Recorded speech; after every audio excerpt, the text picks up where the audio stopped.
Oh, hello, everyone. Welcome to the Friday special. I am GPS and his cute fangies, and welcome. How you doing, everyone? I'm seeing Asana in chat. How you doing? Lovely to see you. We're back. Is the Of the Devil episode 2? Like always, I'd love to do it. Hope everyone is doing good. Last time, we kind of went through a lot of the background elements and, like, kind of seeing what the main expectations of the house of the Ikaria house are for us. Not the best ones, but we'll try. We'll do our best. Yeah. Today we're gonna be going into the courtroom, but first, you know the usual. I'm gonna present myself. Hi, I'm GP, also known as Cute Fangies. I do speedruns, and sometimes I play video games online for real and not for speed. I am here to give you more of the devil. But also I have a few things. First of all, I stream on every Wednesday and Friday at 9 p.m. CT and soon CST. I hope you're excited for that. The other part is that if you're not aware, there's been a few things. First of all, SGEQ submissions open. I already submitted. I don't think I'm gonna get picked because online runner, haha, very funny. But speaking of marathons, I'm actually in. There's an entire series of them. I'm gonna be at Multiton next week, which is why there won't be any stream next Friday. I will be busy with a Might and Magic Clash of Heroes Fiona 100% run at Multiton on the Friday at 9 p.m. So basically same time, but on the channel. Then I'll be at RPG Speedrunner Union Online 2026 with more Might and Magic, but also some Fate Samurai Remnant. If you have not seen last Wednesday, I did some practice. I need to derust the FSR. I will be doing so during the week, during the coming week. And yeah, I'm really excited. It's gonna be fun. So many things to happen, but then, to be honest, after that, I'm pretty much free from like big stuff happening. So I'm excited. To note also, if you're interested in seeing some lovely women fun times, Lucifer and I will be on livestream literally in 3 days. On Monday, there's going to be our next livestream. We're doing livestreams every other month this time. And we might be talking a lot to make sure that some explodey things do not happen. Something a little bit of a teaser for what's going to be happening on Monday. I hope you're really excited because it's going to be a lot of fun, and I'm so happy to be doing more live stream with my beautiful wife, Lucifer9783. Anyway, outside of that, let's return to the Friday special. As always, Friday specials is my little Friday stream where I actually play video games without going way too fast. I'm gonna do some voice acting during the entire stream.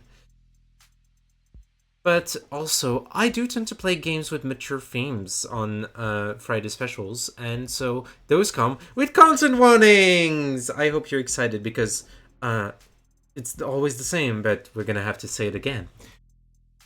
For those people on YouTube, if you're watching this, our content warnings of the day will be descriptions and stylized depictions of violence, murder, and implied psychological torture.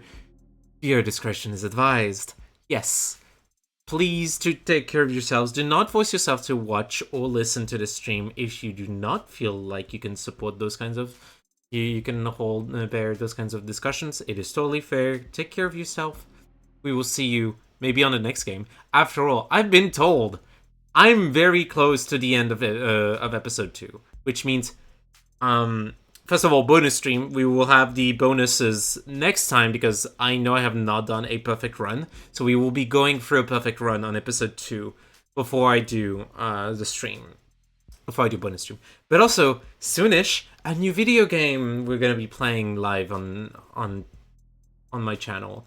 I don't know what to say other than it's probably gonna be a visual novel, but like a full-on visual novel for next time.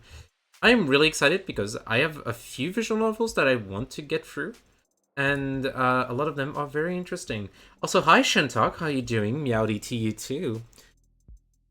We're gonna be going, as a reminder, I play on high roller mode, so everything is gonna be very important. And I hope I don't mess up.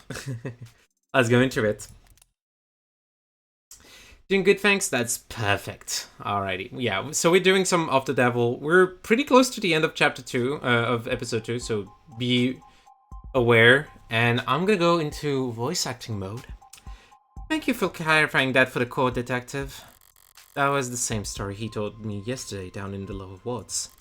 He and Reyes were on the second on scene, so they focused on clearing the lower floors before meeting with Rogers.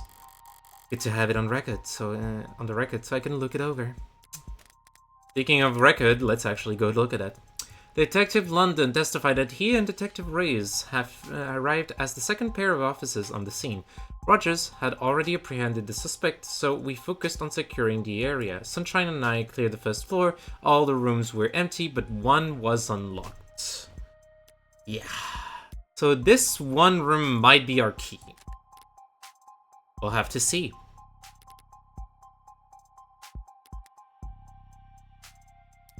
As for the next item on the docket, calling the defendant to testify.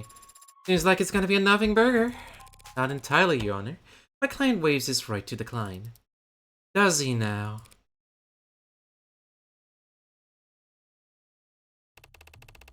Sosuke Ikaria. I'm a head of personal security at the Ikaria Financial Group. And the IFG, that's a family-run small business mom-and-pop operation, I take it? Family-run. Well, Mr. Ikaria, I feel like the courthouse already has a strong understanding of the circumstances you found yourself in. How were you captured and tortured by these 4 known criminal associates, all of whom are now dead? Oh, you were found standing over the body of Officer Chopin. I suppose all anyone can ask is, what do you have to say for yourself? I can only tell you what I remember, even if that's mostly pain. How about after the pain? How did it end? I woke up to the feeling of my blood drying on my skin. Familiar sensation for a head of personal security, I assume. Objection. I can answer. It was a novel experience. I pulled off my blindfold and felt like I'd stepped into the desert. White flaring in my eyes, heart thumping in my temple, but I realized there's a gun on my waistband. The indicator showed it was spent, didn't know what to make of it. Does this gun look familiar to you, Mr. Ikaria? Yes, that's the same gun. Let the record show that the witness has admitted to wielding the same Mag US used to kill 2 of the victims. Is this okay? I stumbled forward, towards the door, and past it the whole room seemed red. And after that, you don't remember? Anything else you'd like to say to the court, Mr. Ikaria, before we finish? There is one more thing I recall. I remember holding my sword. So he admits it. You remember holding your sword. Oof, that ain't good. That's very interesting for you to say, Mr. Ikaria. It was on the ground, and it's important to me, so I bent over and picked it up. You recall the next thing you did with that sword, Mr. Ikaria? No. The next thing I know, I'm being transported and read my rights. I see. Your Honor, do you feel we need to continue? The questioning? The trial. Ouch! Ready to begin cross-examination at any time, Your Honor. If you insist. Round 1, fight! Surely we're past round 1 by now. God bindings, Yoru, Magus. I woke up in a room, blindfolded and in pain. Managed to untie my bindings and stumble forward. That's when I noticed a gun sticking out of my waistband. I was alarmed, but the ammo was already spent. When I stepped through the door, everything on the other side was red. All I could think to do was bend down to pick Yoru off the floor.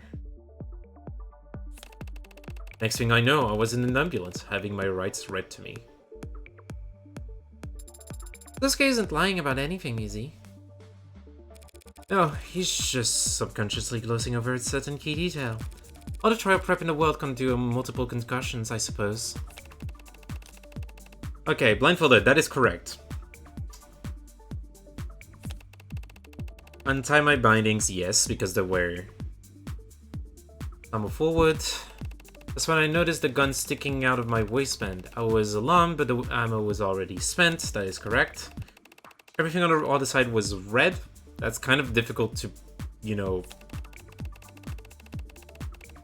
pick Yoru off the floor. Next thing I know, I was in an ambulance having my wrist read to me. I think that the issue is the Yoru was not... No, wait. He had the knife.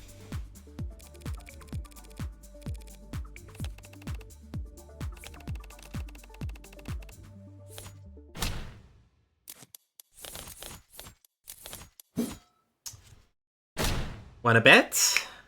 There we go. Sasuke couldn't have untied his way out of his bindings. Not when they were very clearly cut by something sharp. Objecting to a statement from your client now. What do you mean, Morgan? These pieces of cloth were recovered from the room where you were held, Sasuke, and they've very clearly been cut. You didn't struggle your way out, you cut your way out. Yes, now that you mention it, that's right. But if I got myself out first... Your Honor, the people asked that the defense do the testimony coaching before the trial begins from now on. As it stands, this has been a colossal waste of time. Yeah, needless to say, is probably not important, right? It's very important, Your Honor. If he used a blade to cut himself free from his bindings, that means Sasuke couldn't have gone free. Until someone handed him a blade! Meaning that the people's theory of a daring escape mid-interrogation is... Oh, we're back. Is doing just fine. Thank you for asking.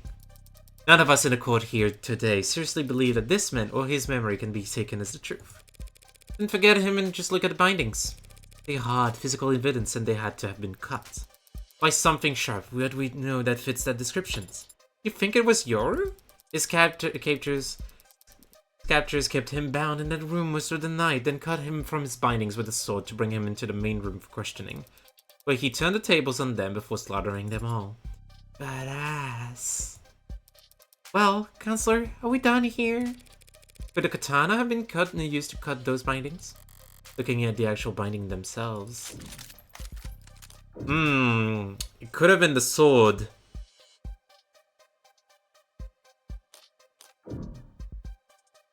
Or it couldn't have been the sword. Let me check the sword, actually.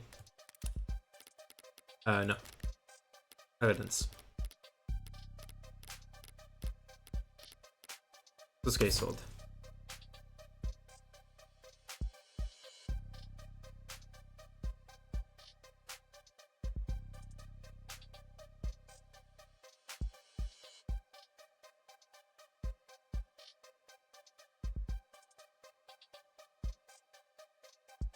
To be honest, it's difficult to cut the sword. It's difficult to cut it with the sword unless it's the others, but we still haven't proven that the sword was already full of blood. I think it could have been the sword. We're probably not gonna push right now.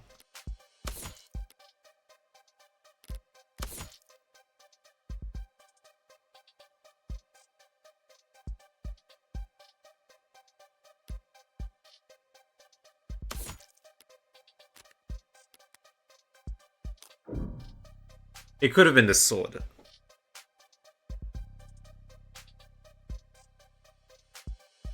But the thing is, it could have been the sword, but also he cut himself out of it.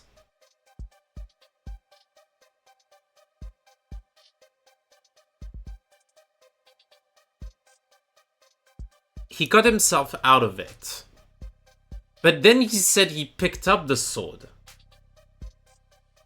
Emma's making it so that The problem is, how do we prove that like, anything in here does not prove that,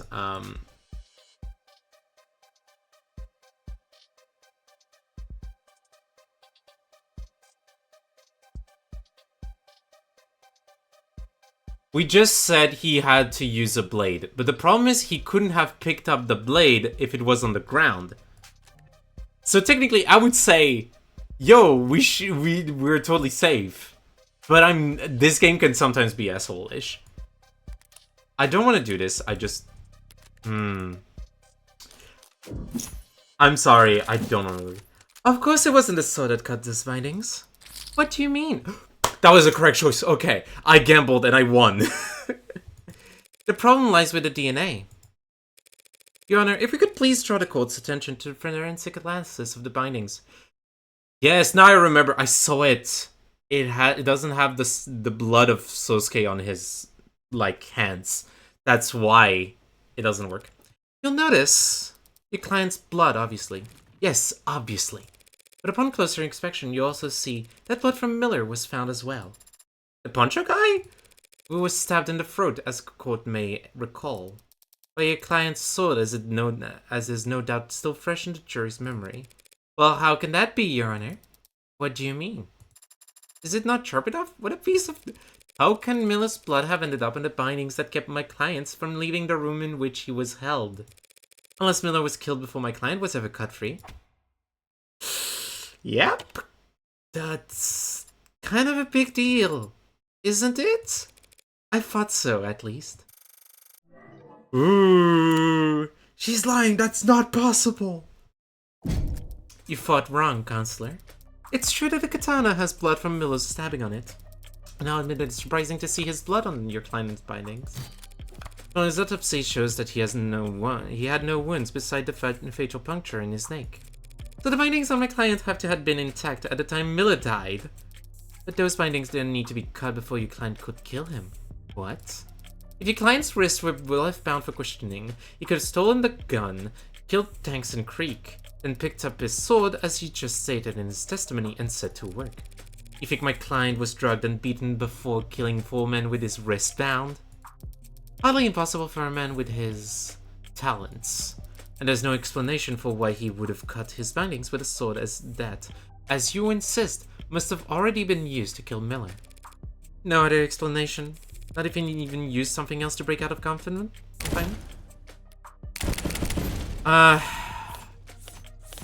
Knife. Literally.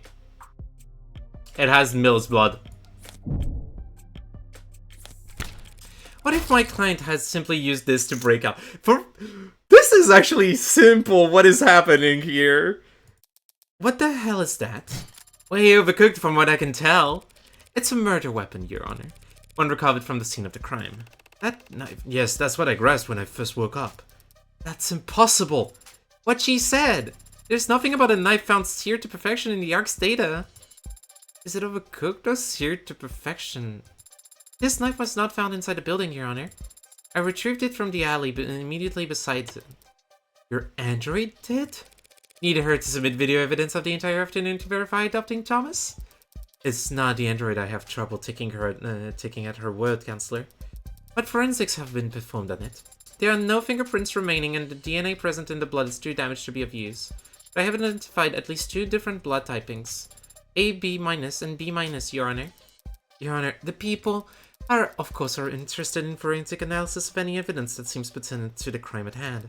But this was retrieved from an alleyway dumpster. A suit filled from near an alleyway dumpster. From an alley in the lower wards. But it's strong evidence linking it to the crime. I see no reason to entertain the idea that this is some kind of fourth murder weapon. Third murder weapon. What?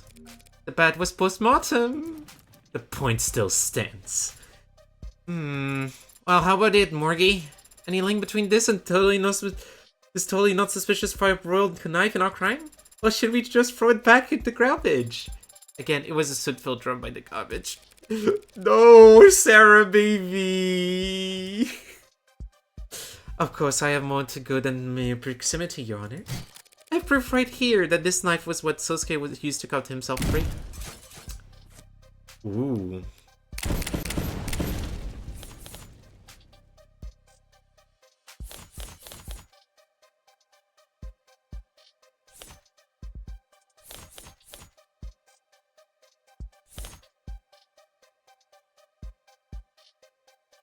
He cut himself on the left-hand finger, which would make sense. That would be the situation here.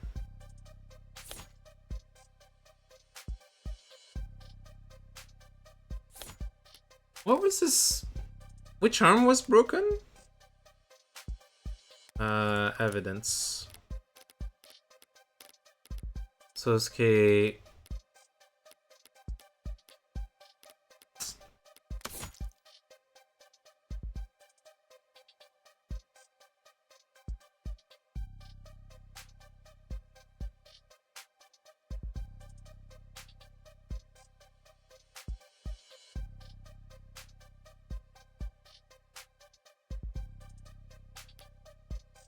I guess the med records of the things, because...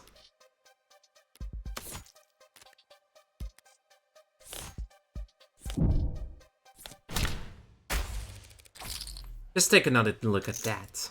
Your client's medical intake record? A little late to still be drumming up sympathy, but if there are shirtless photos in the file, I suppose I have a duty. There are... What? I did not remove my shirt for it. If I may please direct the court's attention to one specific item. Slight laceration found on left hand. What did you mean slight? Like a paper cut? More like a cutting board accident. Neither paints a very gallant picture. But if he had a cut on his finger when he was first arrested, then it must have been sustained around the time of his escape. Like when he was using a knife to cut himself out of the bindings while blindfolded. Yeah, that makes sense! Even a master swordsman can nick himself on his blade every now and then. His katana was found with a lot of blood on it, yes, but none of his own. Adonai is correct. Yours was thoroughly tested and found to have blood residue matching Miller Trey and Officer Chopin, but not one drop of Sosuke's. Meanwhile, we have a knife right here, ready to be submitted into evidence and studied under every microscope the state can find. That just so happens to have Sosuke's exact blood type on the tip. AB-. That blood type doesn't match anyone in this case full file except for Sosuke. But I do blood type fortune telling. So I have a hobby. Shoot me! Oh my god, please go. G-shots right to the base of my Counselor Morgan. Perhaps you might grace us with all with your formal request. I call for this knife to be submitted into the record and forensically analyzed as quickly and as thoroughly as possible. Because I believe it is the murder weapon that actually ended Miller's life. A knife to the neck would be much easier to pull off than using the very tip of a sword. I hypothesize. Nice recovery. Perfect Akemi. Sorry, I love you, but no. In other words, then, you're asking for the medical examiner to reevaluate whether this knife might be a better fit for the wound in Miller's neck. Yeah, did you just repeat what you said but slightly rephrased? A conversational tactic to suppress middle- No! No! No!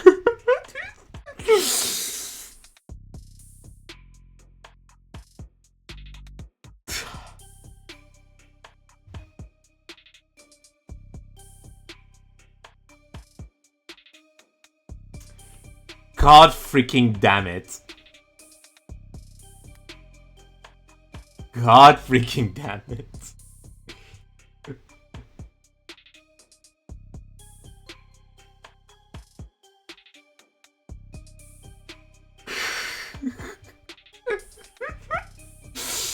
It's worth repeating, Your Honor, because the people understand the full weight of what this knife implies.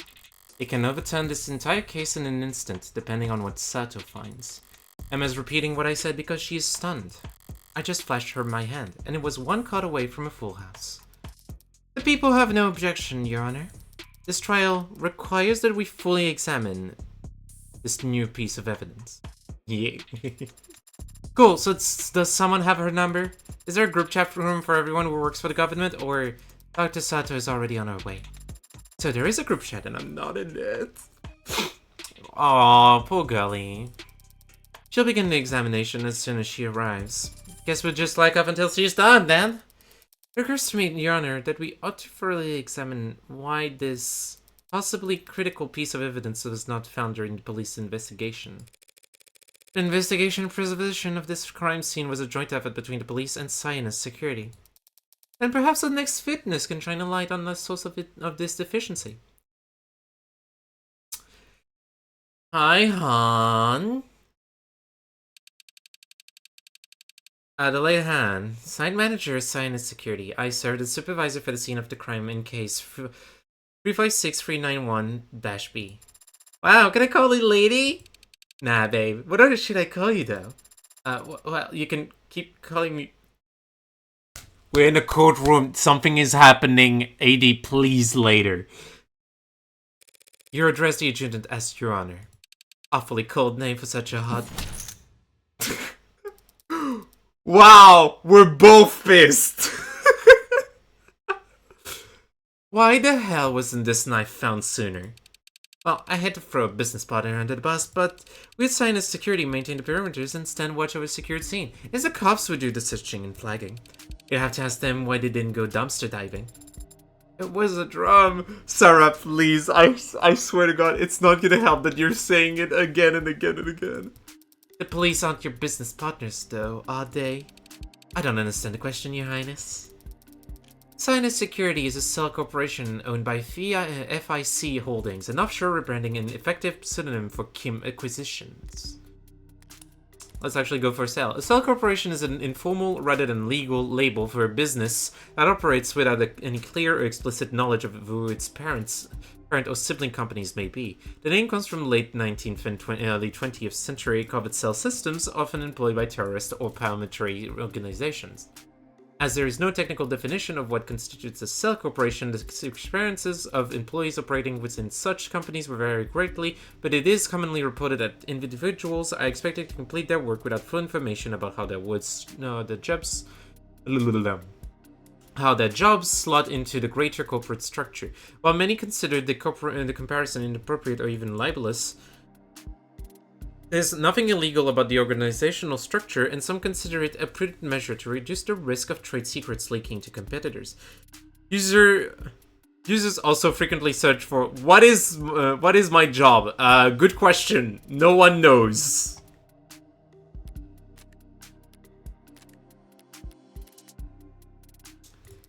AKA the heart of the criminal organization operating in the lower wards, as that is commonly referred to as the Blue Blood Mafia. If you say so. Sounds like it's above my pay grade. Permission to treat the witness as hostile. Can I get popcorn first? You know why the state cooperates with the Blue Bloods to this degree? Why you're allowed to run your businesses and manage your petty fiefdoms. Petty fiefdoms. How about this? It's a free country and we're loyal capitalist tax-paying entrepreneurs. You got your own explanation. It's because you're insignificant. Yeah, she is gonna cook Han, like, heavily. Neither you nor your organization are on trial here today. That's not a favor and it's not a show of respect. It's just reality. The state is slow to shift its priorities. You aren't the focus of this investigation, but if you impede this trial's progress by dodging questions and playing stupid, you'll find that the state shifts its attention to your neck very fast. You got questions for me then? Why wasn't the alley searched? It loves Emma. Yeah, no, that makes sense. That totally makes sense. Emma is one of the best characters here. Because the police found all the murder weapons within minutes. No rational person walked into that bloodbath and fought. Gee, I wonder if there's a knife buried under a pile of ash in the alley downstairs. Your witness, counselor. My turn. Time for a game of blackjack. If my hunch is right, it'll be critical that I gather as much information as possible about the scene of the crime, and the ways in which it changed after I left. When did Sinus Security first arrive on the premises, ma'am? Midnight. About 2 hours after my client was arrested. You sure? Checked my messages and saw the time right on my phone when we got there. You were there yourself. Trouble with being a site supervisor, you gotta stay on site. Not at naps in parked cars. And let's slip a few details about the building setup when we first met. Time to get it all out on the record. First of all, let's go through each of the things. Do you know who owns the building that these crimes took place in? I don't. Do you know who installed the security features on location? It was Sinus. Must have gotten hired by someone. Not my department. But you recognize some of the handiwork?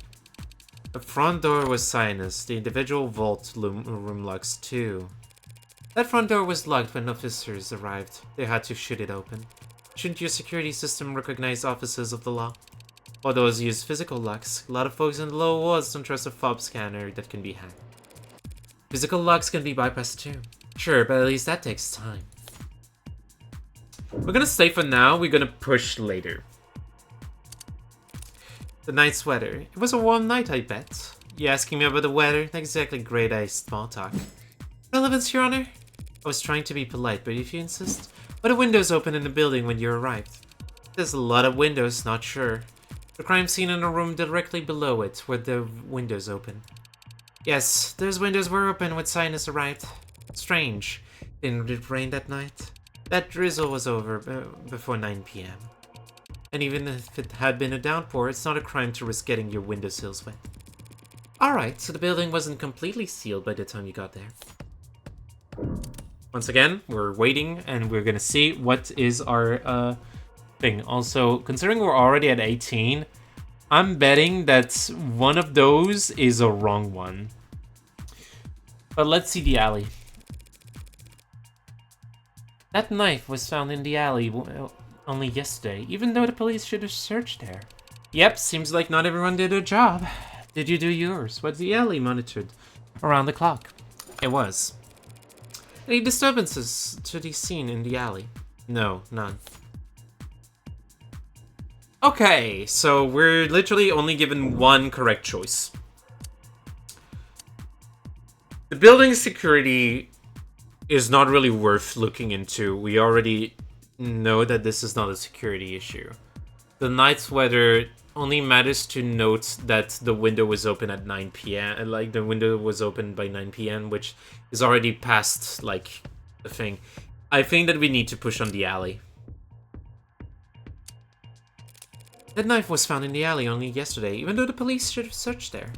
Yep, seems like not everyone...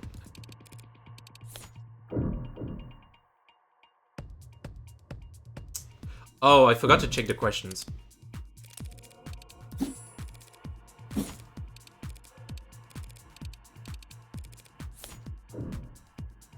Why was the building soundproof? Not really useful.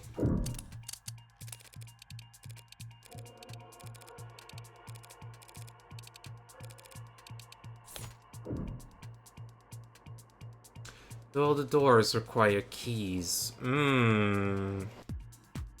Maybe that's the question. Because if someone can enter without the key, then you're good.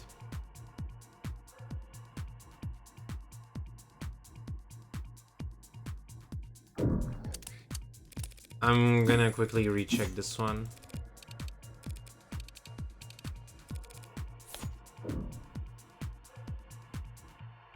Where was it? No, it must be the first one.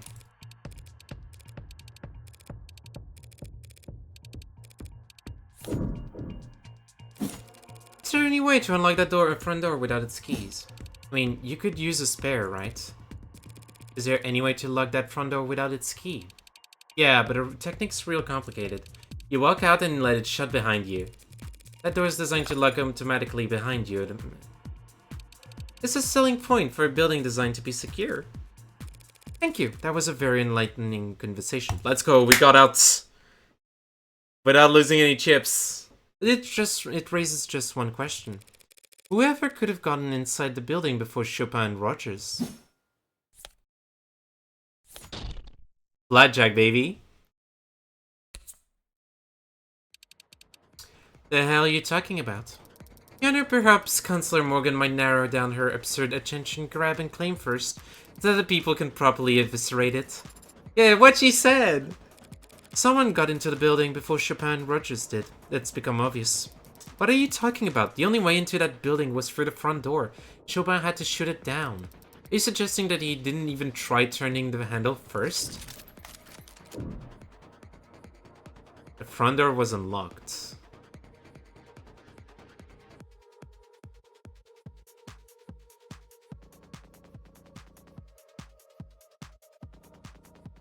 If Chopin No, the door was locked because of the thing. They had to shoot it open. No, that's the vault door.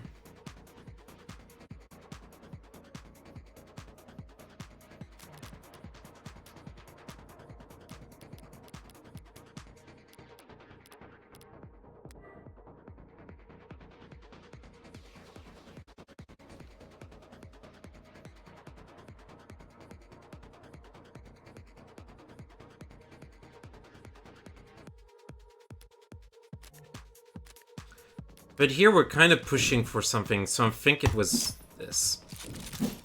That front door wasn't locked at all. That's not even possible. The witness just... I was correct, and I didn't I didn't trust myself. Fine, what I meant to say is that the front door was probably locked all night. Yes, it was, but in that case... If we know that the front door was locked all night, and we know the master key was found on Creek's body on the 3rd floor, then where do I even... What the hell are you trying to say, anyway? Just that they used a spare key. Oh, a spare key, how convenient. But completely unfounded. The witness just testified the spare key is the only way, the only other way in. But there's no proof that the spare key even exists. Probably not, no. Probably? So how about I show the courtroom where it was hidden instead?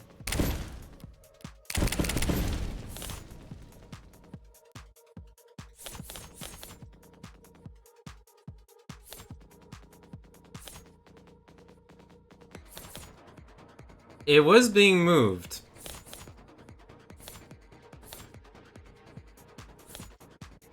Because it was probably under.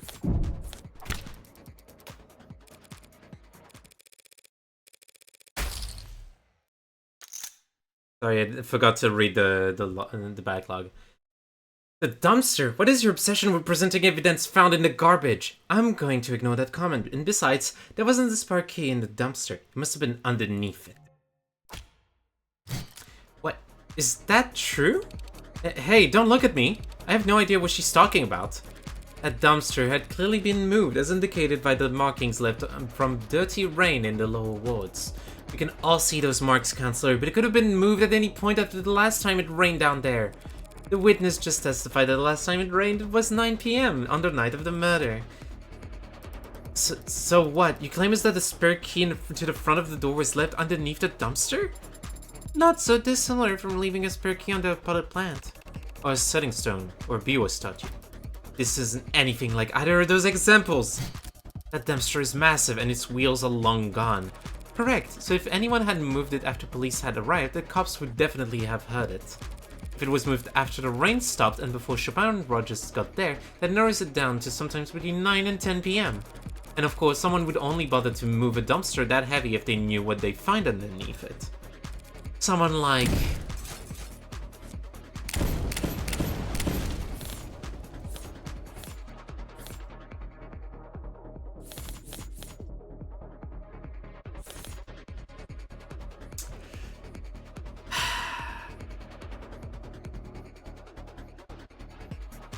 Yeah. That's the only one that makes sense.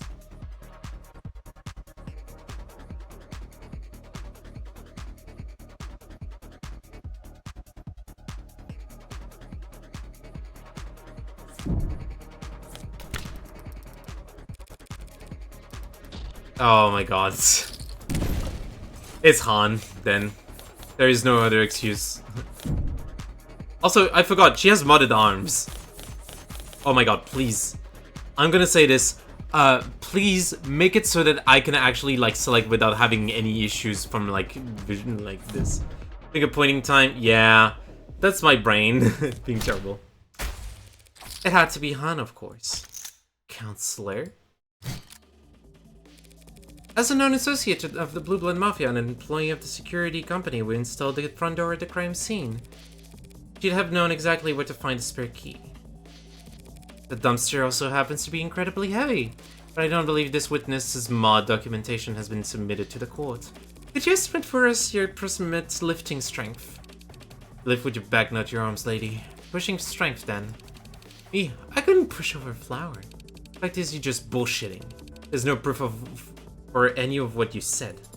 We could check for your fingerprints on the front door. You'll find them because I used it plenty of times. It's my job. We could check for your fingerprints on the dumpster. That thing's filthy. You get nothing but partials from a bunch of enlisted in the dicks when we're the hell stumbling around in the alley. Would we? Dunno. But after you do, I might just recall how I nearly puked when I saw that crime scene. And how I might have stepped out in that alley to catch my breath. Would you believe I rested my hands on that dumpster then? This line of questioning isn't productive, Your Honor.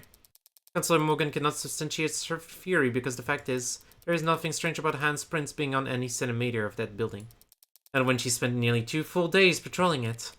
True, fingerprints wouldn't be enough. I need something more impactful. And I've got just the thing. What? Han was there that night.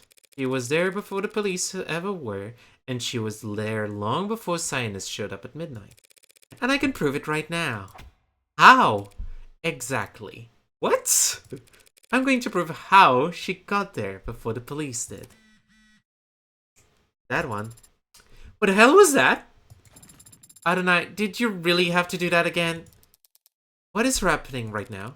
This is a simple whistle. Every time I press it... Oh no, please don't bully the girl! Oh no, she's not liking it as well. Every ad in the courtroom picks up a rather nasty frequency, as does any phone with the proper receiver app installed. Yeah, that was definitely sudden. So, should the witness be excused so she can answer her phone, Your Honor? You brought that shit into the courtroom? Where exactly was this whistle found? At the scene of the crime, of course. Near where Creek's body lay. Police must have disregarded it as a keychain or toy. Didn't anyone ever teach them that when you find a button, you should press it? That's the exact opposite of what you should do at a crime scene. Yesterday, Dr. Sato testified that Creek was alive for several minutes after being shot. If you pressed this whistle even once in that time, the witness's phone would have started getting alerts. As I've demonstrated to the court just now. Anything to say for yourself, Miss Han? Did someone install the app on your phone as a prank? Its reception has a limited range. The level was as a tight-knit, high-density community. How far could you have been? Far. I wasn't in the area that night. It doesn't matter what range she was at, Your Honor. Defense claims that Han entered the building with some kind of spare key, letting the front door lock behind her to block Chopin and Rogers. But those 2 officers did enter after they shut the lock. At which point they didn't run into the witness. Creek was shot at around 9:45 p.m. Considering the time it would have taken Han to arrive and retrieve the spare key, he would have only been a few steps ahead of Chopin and Rogers. After coming so far with your brilliant spare key deduction, are you now going to claim that she simply ran away? No, at that point she would have had to hide. This one. Suspiciously opened. Since they didn't see her, logically we must conclude that she hid in one of the rooms on that floor. That is logical, but it's also entirely conjecture. Not this time. Detective London's testimony established that the possibility. Remember what the good Detective London testified earlier? Rogers had already apprehended the suspect, so we focused on securing the area. Sunshine and I cleared the first floor. All the rooms were empty, but one was unlocked. Can you teach me how to speak brackets out loud later?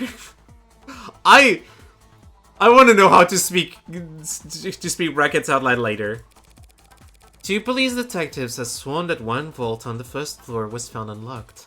Unlocked perhaps by a spare master key. Is that some kind of big deal? Your Honor, what Councillor Morgan is proposing would put the witness behind Officer Chopin and Rogers as they proceeded upstairs. Not a bad place to be, if you want to do some backstabbing. You've gotta be shitting me. That's... Oh. That's some creative geometry you're employing, Counselor. Imagining the witness is somehow getting positioned behind Tariq Chopin, yet somehow remaining invisible to the eyes of Officer Rogers. That's... Non-Euclidean crime scene recreation. Very novel. Her insult sounded very smart, so I'm inclined to agree. I thought I had something, but when I tried to put the cards on the table, how could Han have gone behind Chopin on the 3rd floor? Was Rogers distracted at the window, maybe? Wrong question. I'm getting ahead of myself trying to work backwards at this point. I shouldn't ask what Han could have done to get in a position where she was able to kill Chopin. I should first ask what Han would have done to serve her own interests. Your Honor, there's some testimony I'd like the court to hear once more. You could access the stenography protocol. The what protocol? Was I supposed to be taking minutes for this meeting? I can't recall any testimony you want to review, Adonai. If Han wants self-incriminate, then the only testimony that could give me a clue as to her actions would be...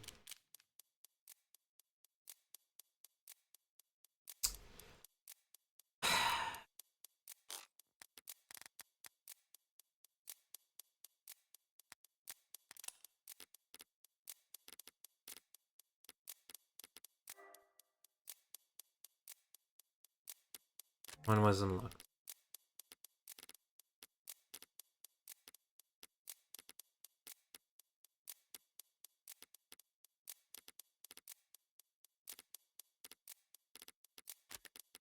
It must be Rogers.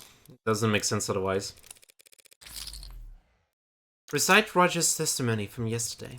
Start from after they entered the building. What are you fishing for? We heard a loud slam. Chopin gets all deadly serious and insists I stay, and he goes ahead. That's it. The sound Rogers heard from the alley, the one that made Chopin want to form a pincer. That must have been when Han...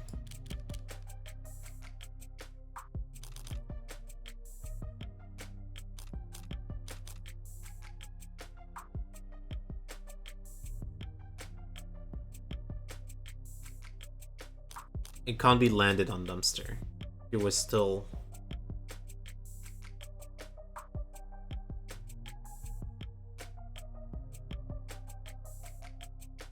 No, it can be landed on dumpster.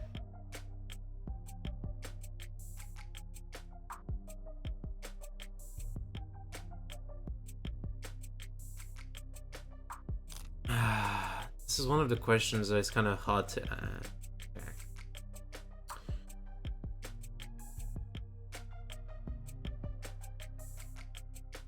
Move the dumpster, impossible. Oh wait, let me check.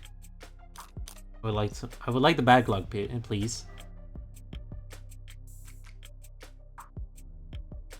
Sound Rogers heard from the alley, the one that made Chopin want to form a pincer. That's when Han moved the dumpster. Chopin went first. Got in somehow. It must be moved to dumpster.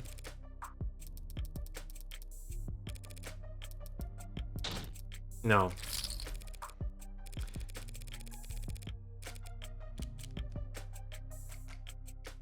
It must be landed on dumpster then, because it's a loud sound.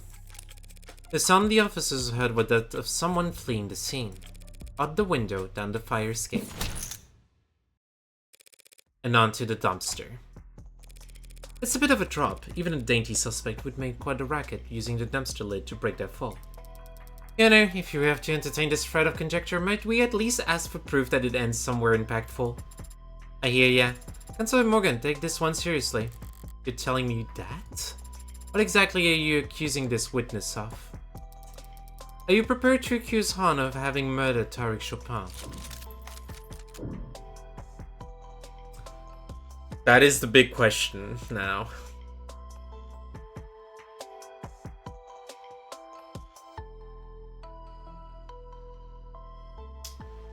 Did Han kill Chopin?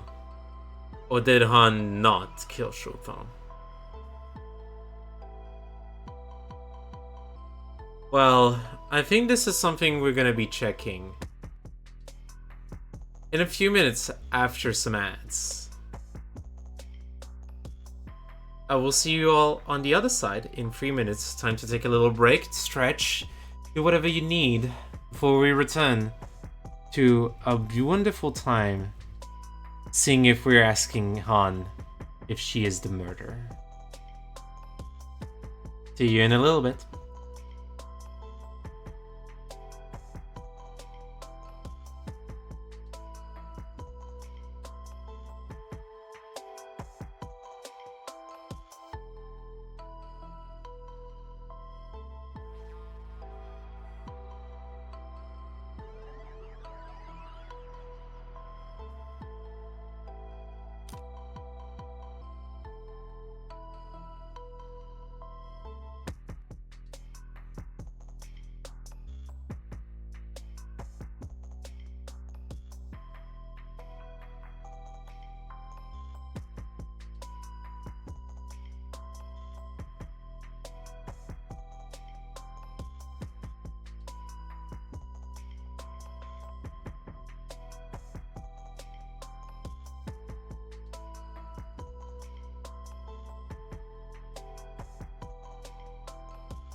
Alright, welcome back everyone. We return to Of the Devil. Just before the break, we were asking, may Han be the killer? At this point, we don't know. Because we don't have any motives. Outside of revenge. But I don't think it can be revenge. Here.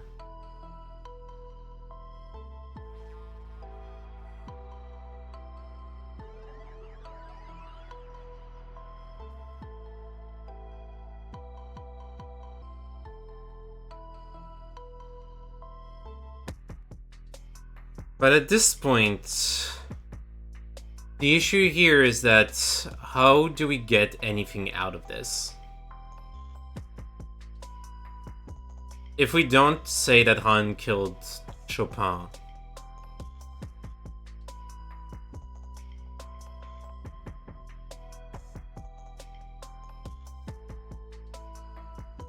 it's gonna be difficult.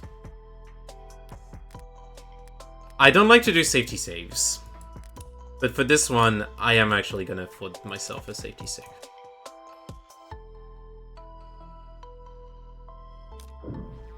I believe that Han killed Chopin. Obviously I am. Counselor, you... I'm joking! Fuck you, video game.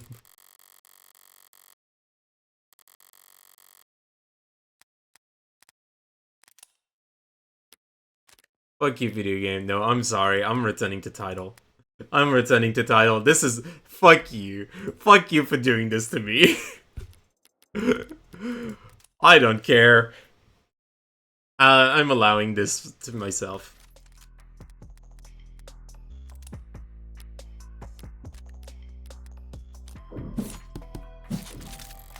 My fury is right, that it was the surrender of Han fleeing the scene that caused the cops to split up. In other words, at the time she left, Chopin was still alive. No, she's been uncooperative and has lied on this witness stand, but she didn't kill anyone. Oof, that wasn't anticlimactic. I mean, perjury? Who even cares? I mean, we do care? Perhaps now, Your Honor, the court can get back on track and bring this witness testimony to a close.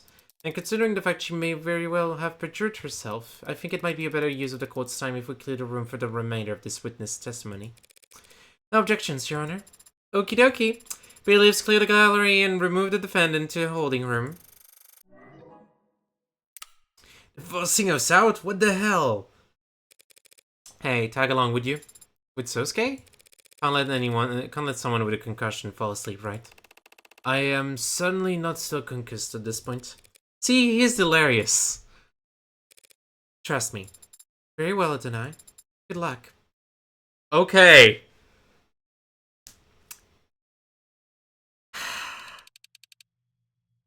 You know what? I was joking when I said when I put the title in. Now that only Emma and Morgan are in the courtroom. It's like security time. No gallery, no jury live feed, no bells and whistles. You just give your testimony to the defense, the people, and moi. Then when you're done, I get to watch them argue over whether or not I should add it to the record. So, you think I got something contentious to say? Bridge, just gonna be more difficult shorter.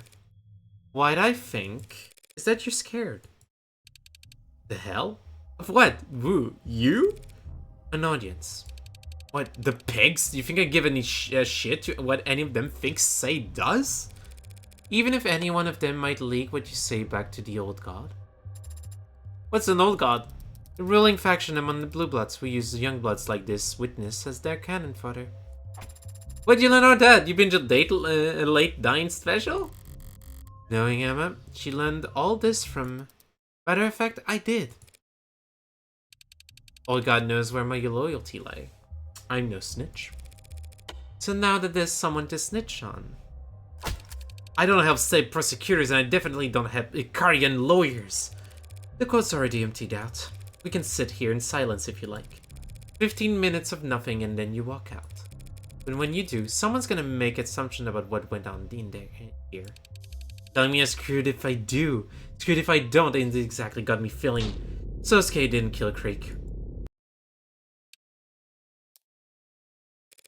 Maybe you don't care if an Ikarian dog goes down for a crime he didn't commit.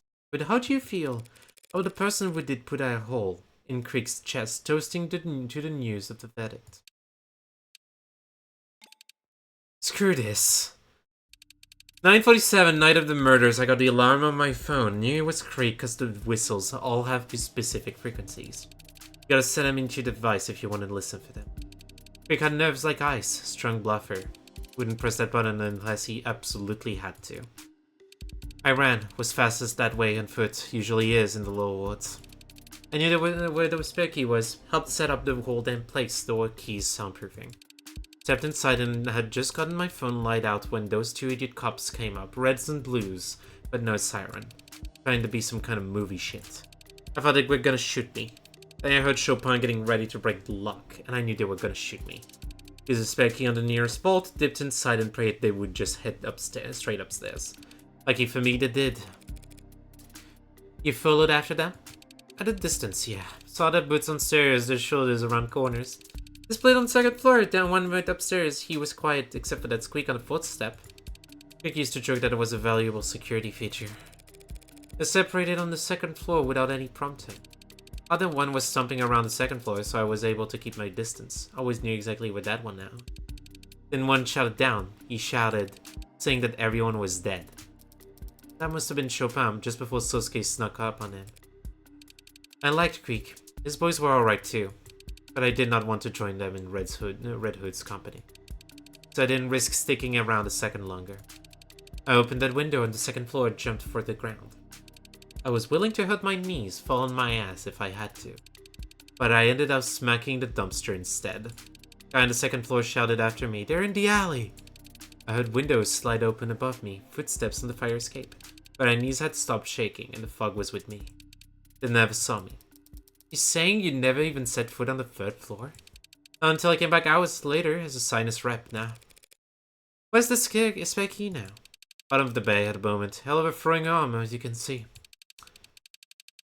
Thank you for the lurk, Ari. Hope you're doing good. I ain't gonna help you snorkel around for it, if that's what you're asking. Well then, the people thank you for your testimony. You've cleared up a number of oddities surrounding this case. Though none of the answers you provided have changed the fundamental facts of what the defendant is accused of. Not quite. She was in and out and the counselor didn't even set foot upstairs. I know, not until she came back to secure the scene, right? Out with it, counselor. There's no need for theatrics without a jury or gallery here. I'm still here. I do appreciate the witness being so forthcoming about her first visit to the scene. Now I just need her to explain why she started covering up evidence when she returned. What are you talking about?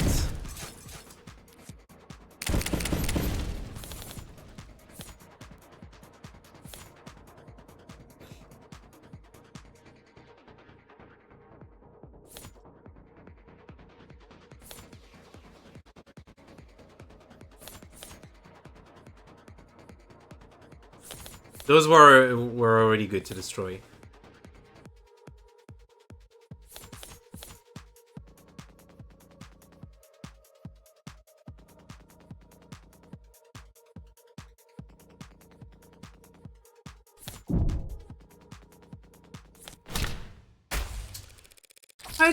Why go to such effort to hide one small scrap of paper?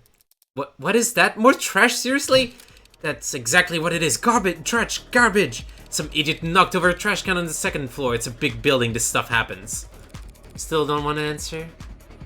That's okay. I will. You covered up that scrap of paper because it implicates you as an accomplice. Didn't see that one coming. Because it's nonsensical, Your Honor. Counselor, you just got done explaining how Han arrived after the pod was killed and left before Chopin died. Not an accomplice to murder. That's the mafia equivalent of leaking government secrets. Even though the papers were almost entirely illegible.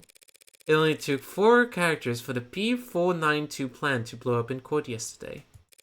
Years of blue blood planning all down to the drain because Creek was reading something he shouldn't have when he died. But if he shouldn't have had it in the first place, One has to wonder where he might have gotten it. All because of that one goddamn watermark. Yeah, identical to the one on your own business card. Sinus Security?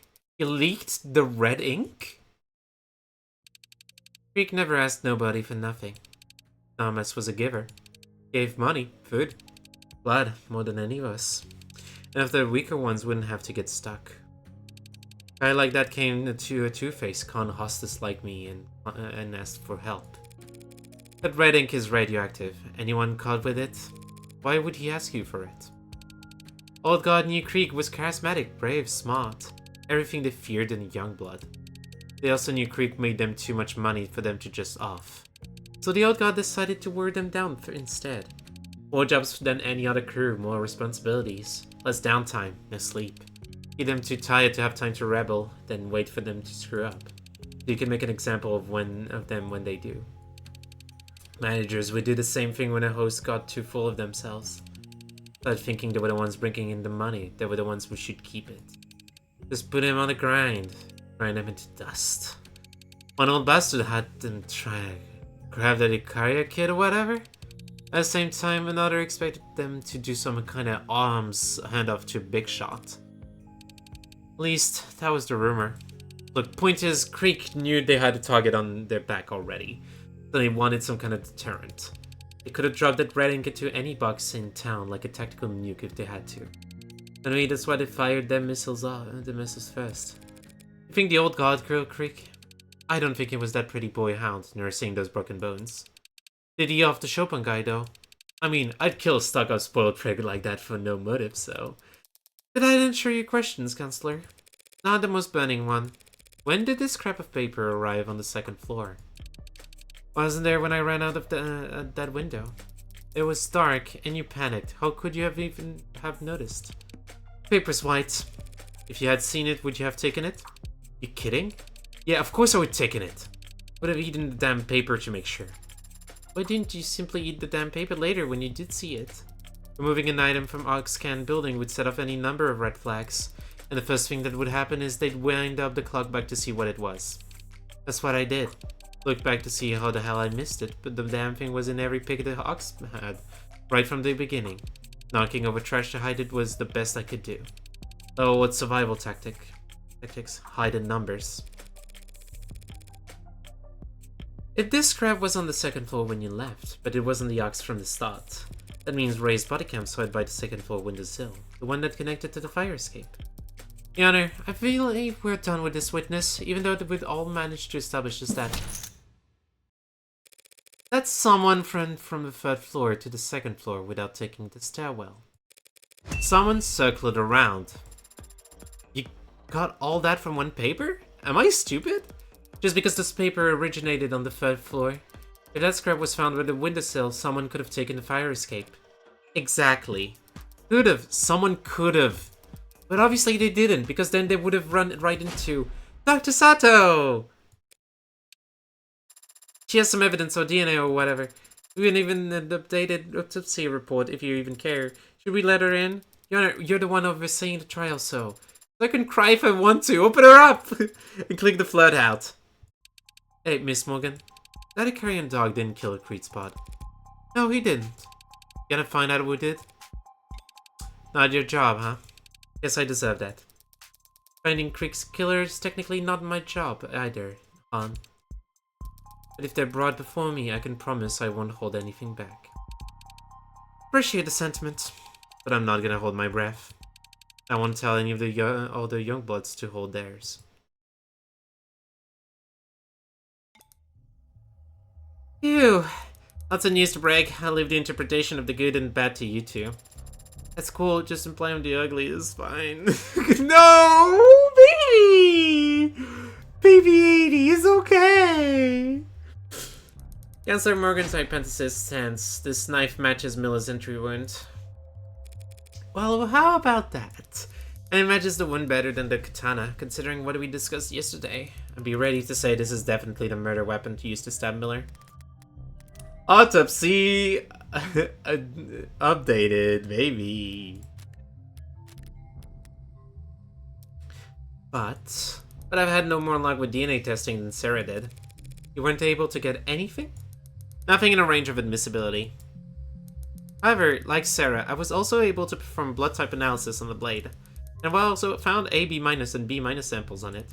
I found one more blood type as well, A+. 3 people cut with one knife. This can't be hygienic. As long as you don't stick it in your mouth, you should be fine. A+ blood. Who was there that night that had A+ blood? Your Honor, these findings bring a rather alarming fact to light. If Dr. Sato believes that Miller was most likely stabbed by this knife and not the katana, that means that this knife was also the source of Miller's blood and Sosuke's bindings. Either my client killed Foreman while cycling between a gun, a sword, a bat, and now a knife with his wrists tied together, all before he was stopping to cut his bindings, but he was still in captivity when the Blue Bloods were killed. But wait, that almost sounds like an alibi for 4 to 5 murders! That is not an alibi, Your Honor. Also, let's go Scott draw! Merely an increasing strong shadow of a doubt.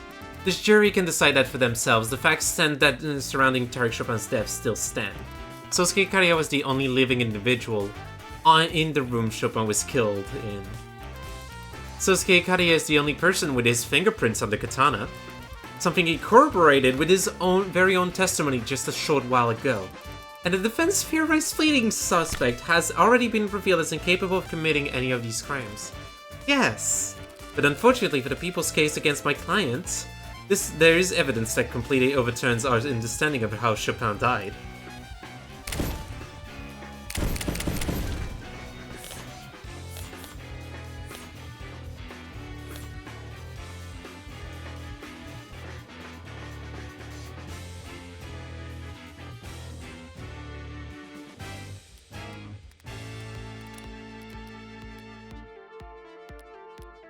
We're gonna enjoy the music while I actually just look at... No?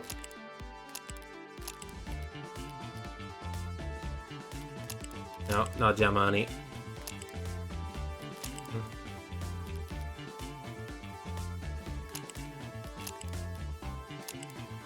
B-, A+, A-, Rogers.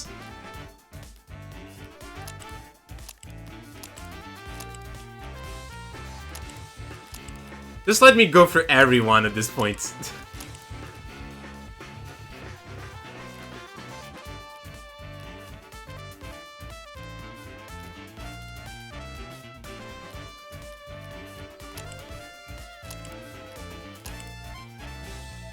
There, we found it! It's a boy!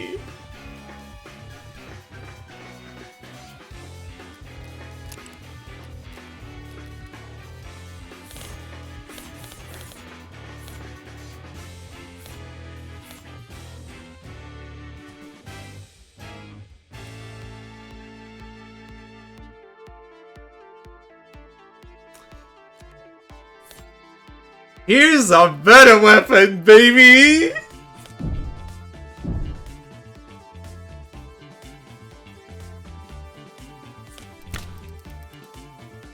The knife that Dr. Sato just confirmed was used on Miller? Very likely to used to kill Miller, yes. But definitely used to kill Chopin. What? What are you going on about? Blood typing. Chopin's the only victim with A+ blood. Even my client Sosuke has AB- blood. Yet Dr. Sato just told us that A+ blood was found on his knife. That blood could have come from nowhere but a single fatal wound identified on his autopsy. Chopin's blood was all over the scene. The knife could have fallen into it at any point. Check, baby. Not at any point? No. This knife was removed from the crime scene and never seen by the Arcs.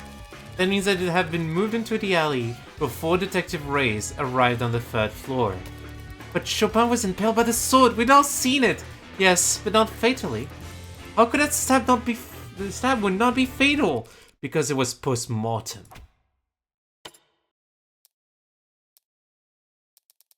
You're basing this on the blood? Usually closely follows the stabbing, yeah? It's the amount of blood, Your Honor. An impalement doesn't leave much blood at this scene because the weapon acts as a stopper. I assumed the amount of blood at the scene was the result of the sword being jostled afterwards because the wound had been aggravated. But this knife turns that idea on its head. Yeah, Chopin was stabbed in the heart from behind, but it was most likely with this knife. He collapsed on the floor dead, then the knife was removed and his corpse was impaled with the sword in the same wound, leaving a mark on the floor. The sword was only then moved around, increasing the wound size and masking the initial knife's entry wound, while utterly soaking the floor in blood. It's a possibility. If I may, Your Honor, this may be just a possibility, but it's a possibility that makes the most sense to me. It explains the irregularities with the victim's substantial blood loss, the pattern of the wound, and the indentation on the floor. It might make medical sense, Dr. Sato, but the sequence of actions you described are not those of a rational human.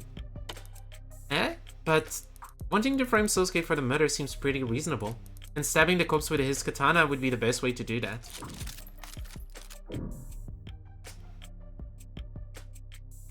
To be honest, they didn't need a katana to frame Sosuke. He just had to be around. And cops would have just, you know, gone for Sosuke.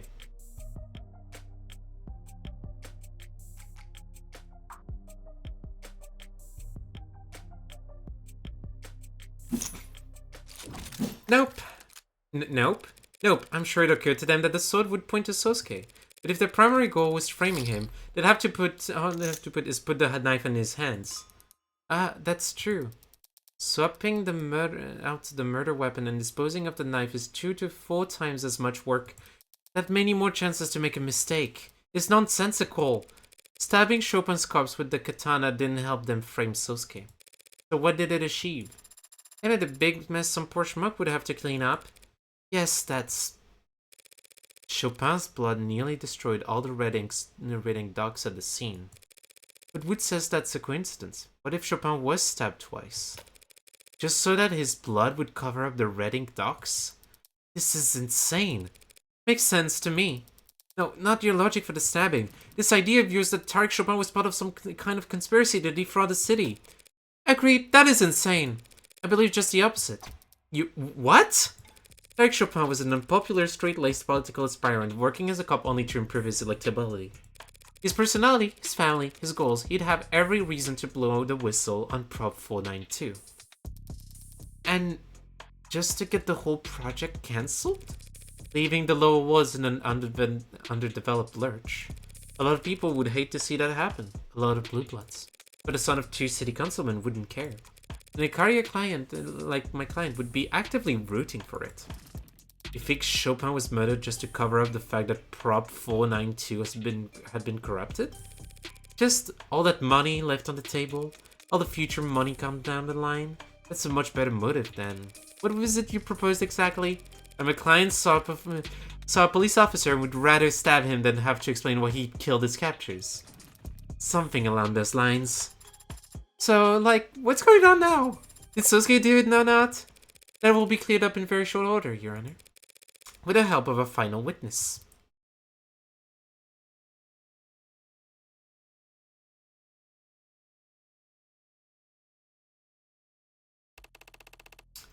So Yoru wasn't even really used to frame me.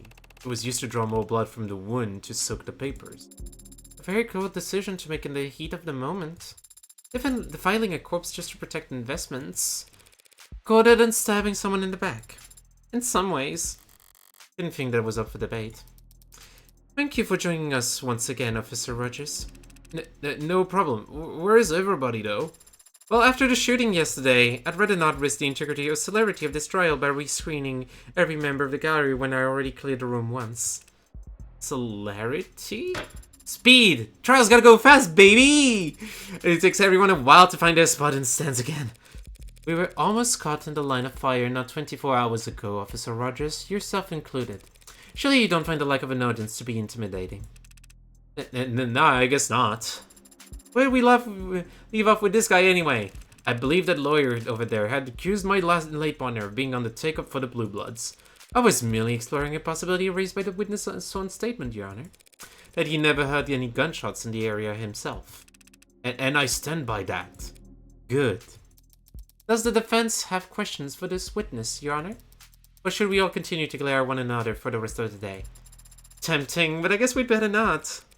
Your Honor, we ask that the witness testify one more about how he and his partner arrived on the scene. Yeah, no problem. I'll repeat it as many times as you like. I'm gonna have to call you on that.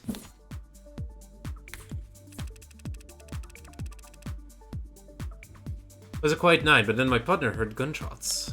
We headed for the nearest known orca spot and arrived to find the building dead quiet. Door was locked. I checked the alley, but didn't see any other way in.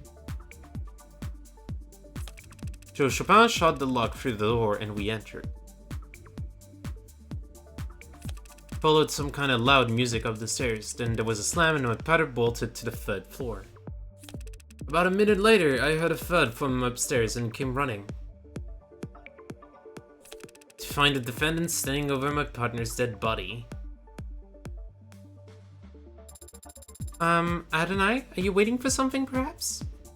Just savoring the moment, I suppose. There's only one thing to do at this point, and once I hit the trigger on it, things really take off.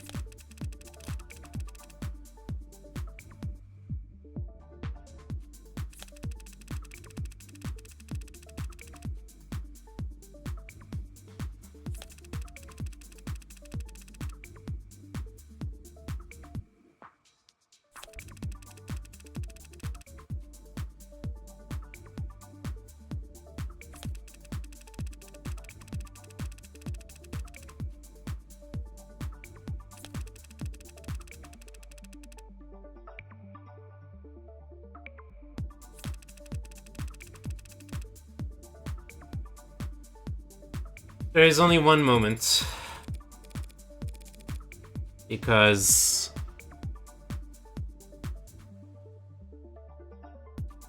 as mentioned before...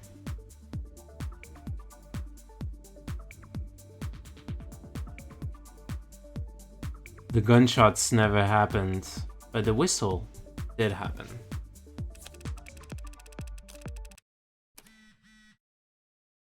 Yep. Quit that already! As I've mentioned, I feel many times by now that is a very unpleasant tone, Adonai. So sorry, Butterfingers. Hasn't anyone ever told you it's in poor taste to use the same trick twice? It's been a lot more than twice now. And besides, it's only an issue when it's used twice on the same audience. Speaking of which... hey, buddy.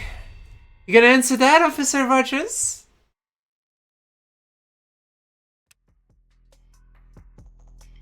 The call button was not a call button. A call on that thing. It was just a pressing the button thing. Just to fill you in, officer, what I accidentally pressed just now was a whistle found at the scene of the crime.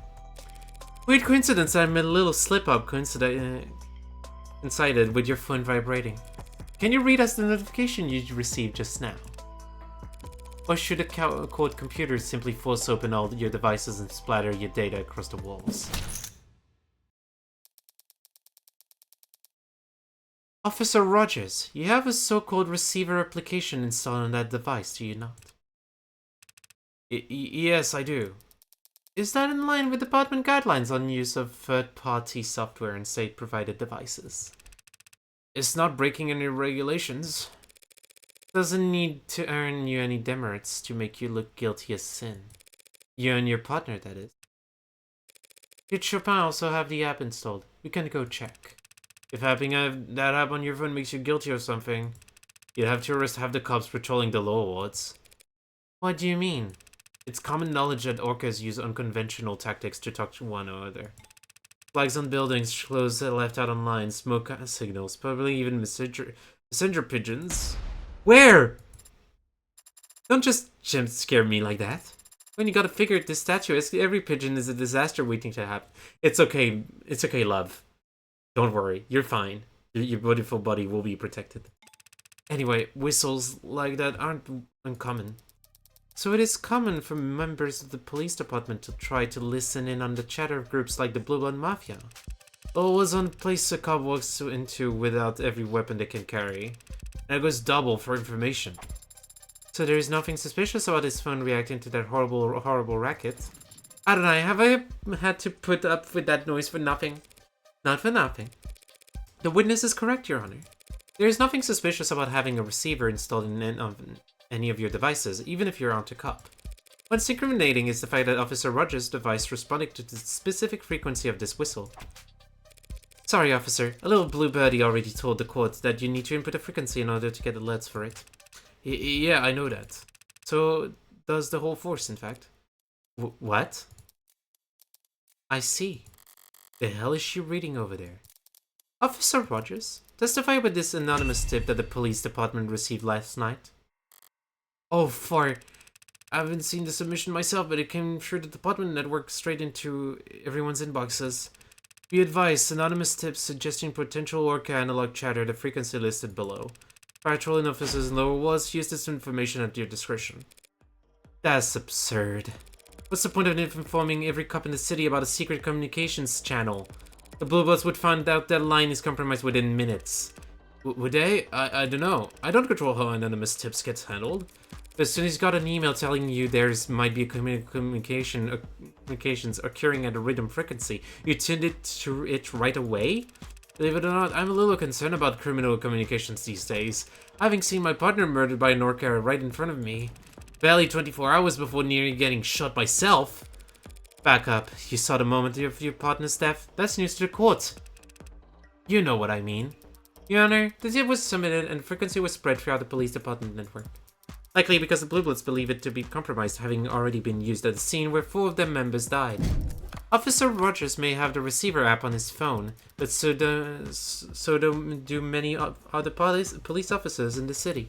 The app doesn't provide timestamps of when frequencies are added, so there's no proof of when his phone first started listening for the frequency.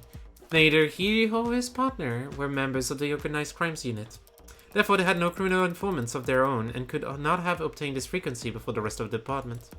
Since the defense cannot prove this signal was acquired illegitimately, I never said I couldn't prove that.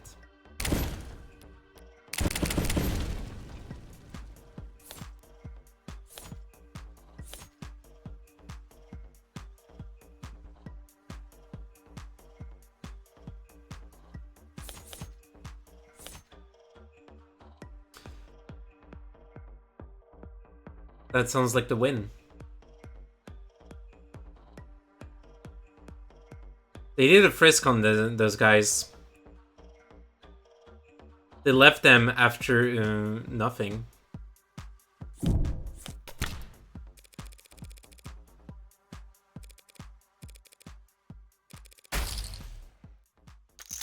Okay, reading the backlog. The gun? What of it? Not just any gun. A Mag US legally registered to Ankertan. And how do I know that? Because this gun was identified and scanned over a week ago, when Tanks was briefly detained by some well-meaning officers on patrol. That report. Officers TC and HR reported the following. Subject in possession of firearm in violation of parole. And subject in possession of suspect communications software installed on personal phone. He wrote all of that in the report? You and your partner found the emergency frequency for Quick Spot over a week ago by skimming Tank's phone, and sat on it until last night when you kindly dropped it off in the tip box. The hell are you even saying? Why would we frisk a perp, get good intel, and keep it to ourselves? For the same reason your partner might report a generic shots heard over the police network when he already knew exactly where to look. The same reason he'd be ecstatic at finding documents on Prop 42 at the site of the Norca bloodbath. You wanted your gold stars. You wanted to be first on the scene at the site of a Blue Blood massacre. Ah, finally! I was wondering when this would hit. Cancel is badgering, Your Honor, and losing her meager thread of logic in the process. The previous witness testified that there was in fact a silent alarm that night.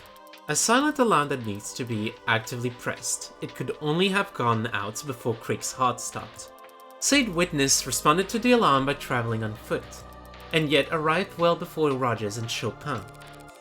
Lola was amazed-like she could have been closer. That whistle has a limited range over which it can be received. You propose that Officer Rogers and Chopin were within that limited range at 9:45 PM, yes?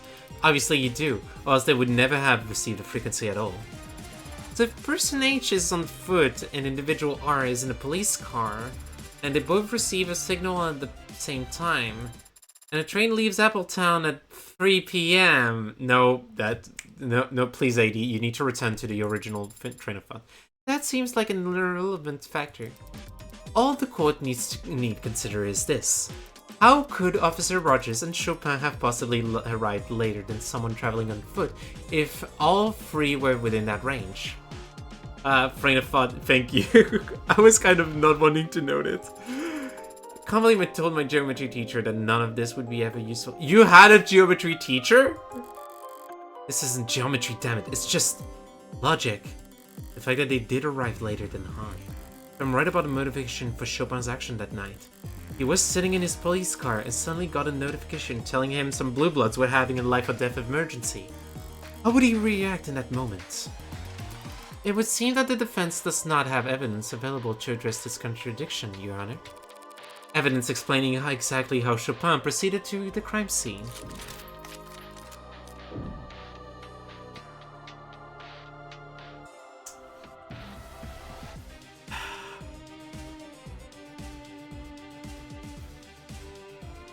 Han herself said that it was way easier to walk than drive around.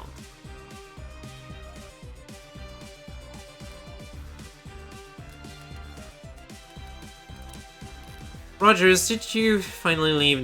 No, you haven't leaving.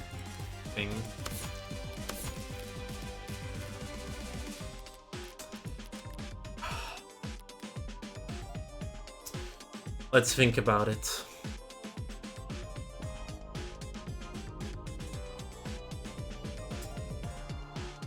Let's think about it, because if we have that evidence...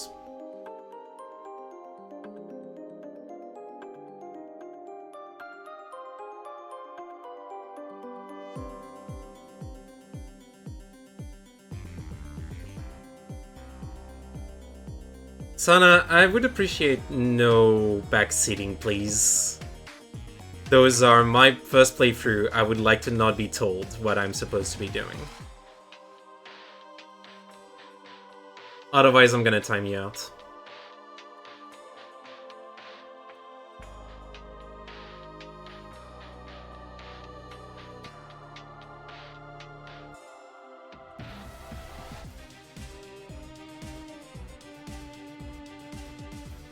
From what I'm getting, we don't have the evidence.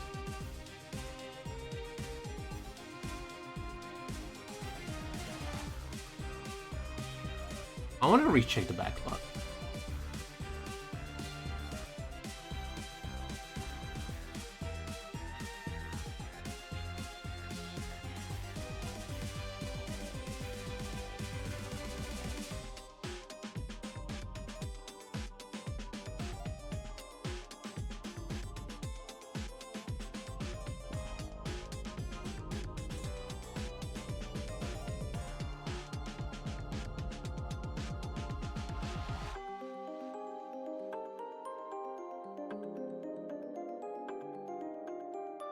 Did I mention he drove?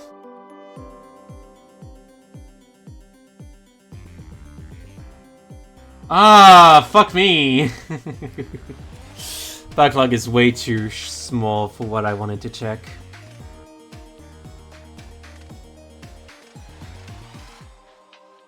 Let's be honest, at this point...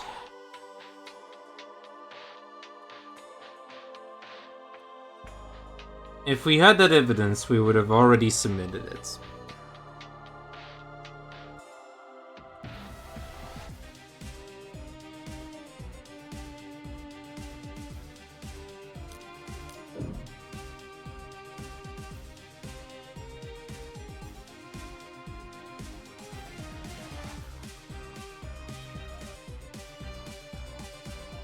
If we had that evidence, it would have appeared somewhere. I think we don't have the evidence.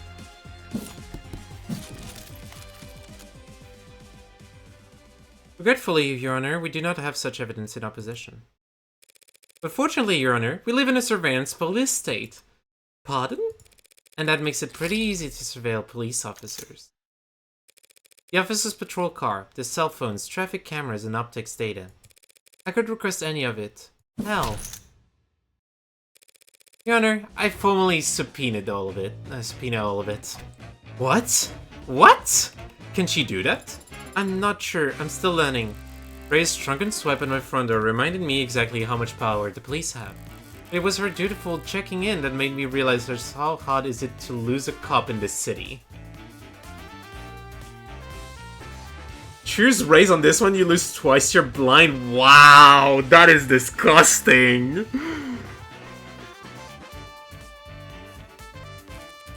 Whatever it takes to answer this question for the court. After Officer Chopin reported that he heard shots fired at 9:45 p.m. Exactly how long did he and his partner do donuts in the parking lot before actually driving off to the scene? Oh, that's not a face of someone being confident, huh? Kind of a big ask from the defense, but it's entirely doable. Do the people object? The people, of course, object to any data collection if that would be a waste of taxpayers' money or a violation of their privacy. So we would prefer that the range of this request be narrowed somewhat. Narrowed perhaps to from everything to something. Happy to do that, Your Honor. That's why it said it was an absurd one. Yeah. It makes sense, but also, to be honest, this one kind of... I see the logic of it. That... you don't have the evidence, but you can ask for evidence. The game is kind of asking you to not rely on everything you have at the moment. And that's something that you need to actually, you know, learn. Which is why when you said, think like an actual lawyer for this one, to me, if I don't have the evidence, I'm gonna ask for more evidence. Also, again, please no spoilers. I promise not to act like a kid in a candy shop when browsing through.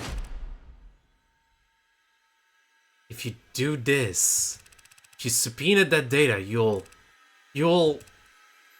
Oh, you're gonna threaten someone? You're gonna threaten someone and be literally put into fucking jail for your threats? Is that what you're saying, buddy? Is that what you're saying, buddy?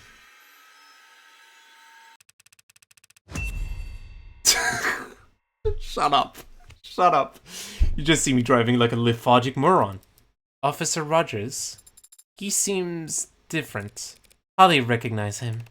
Agreed, but I recognize this type. Soldier. Your Honor, what the defense is suggesting is largely accurate. Pardon? That's a first. Though there are some corrections I feel I should make good this time. No objections here.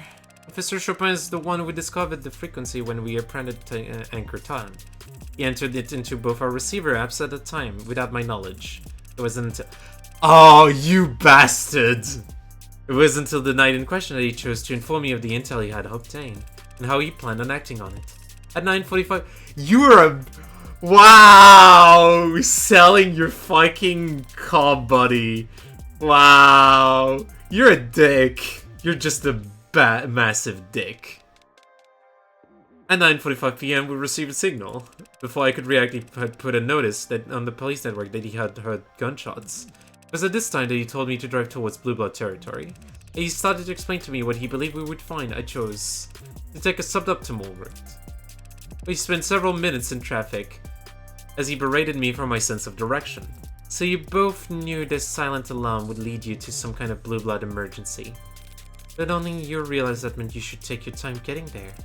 Logically, a silent alarm is triggered during a confrontation, not afterwards. I had no desire to walk into the crossfire nor a gunfight without backup. It could have had backup, easily. My partner had no desire to share our intel or how we obtained it.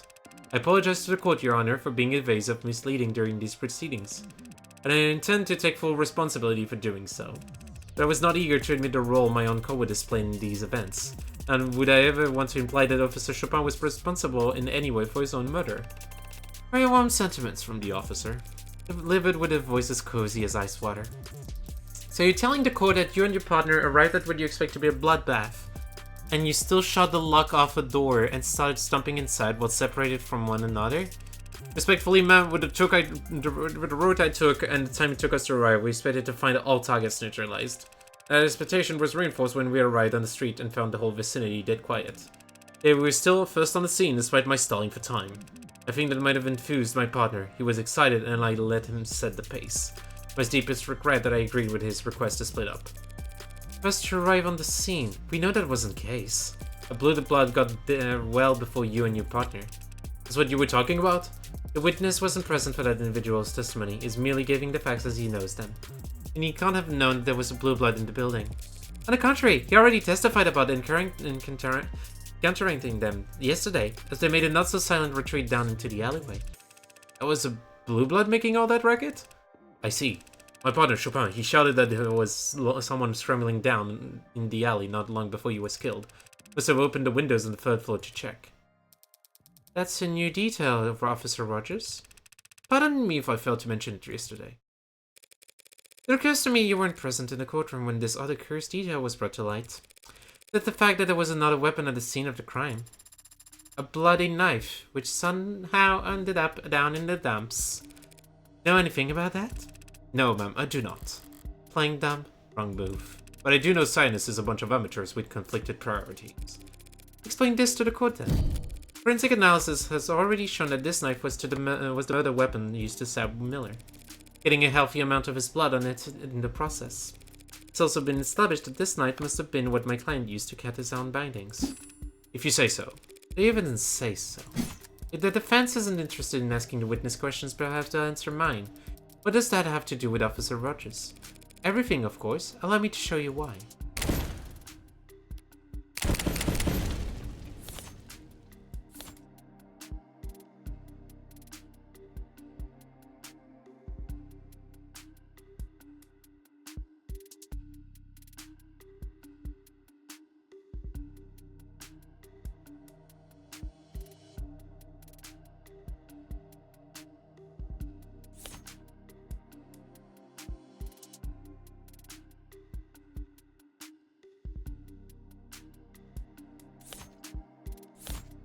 I don't see where the med records matter here.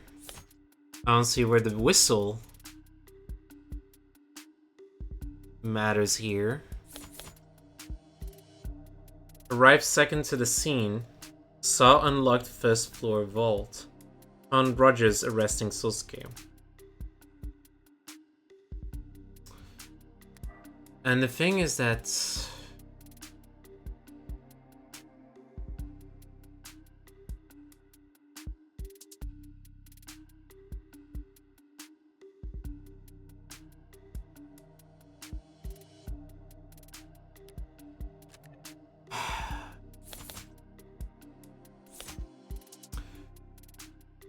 Rogers must have just gotten Sosuke.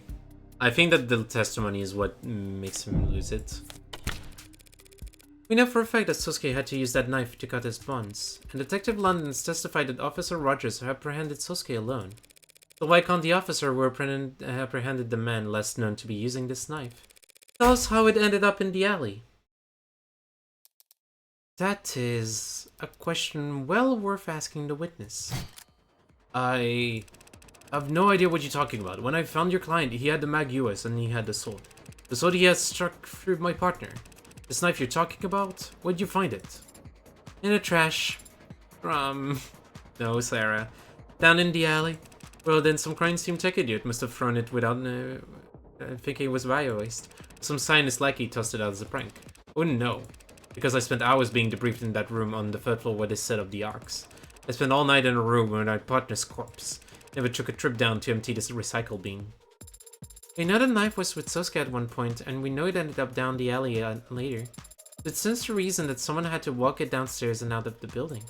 If Rogers never left that room all night, then someone else must have moved it.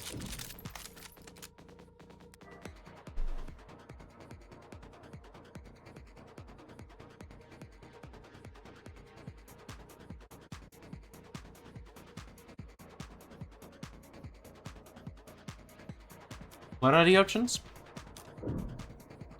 You could have removed the knife. You couldn't have removed the knife.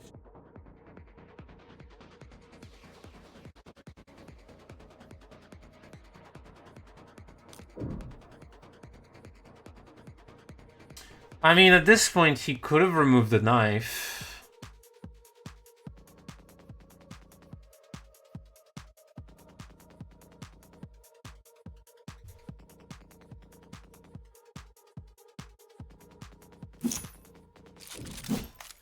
0 points for you. 0 points again?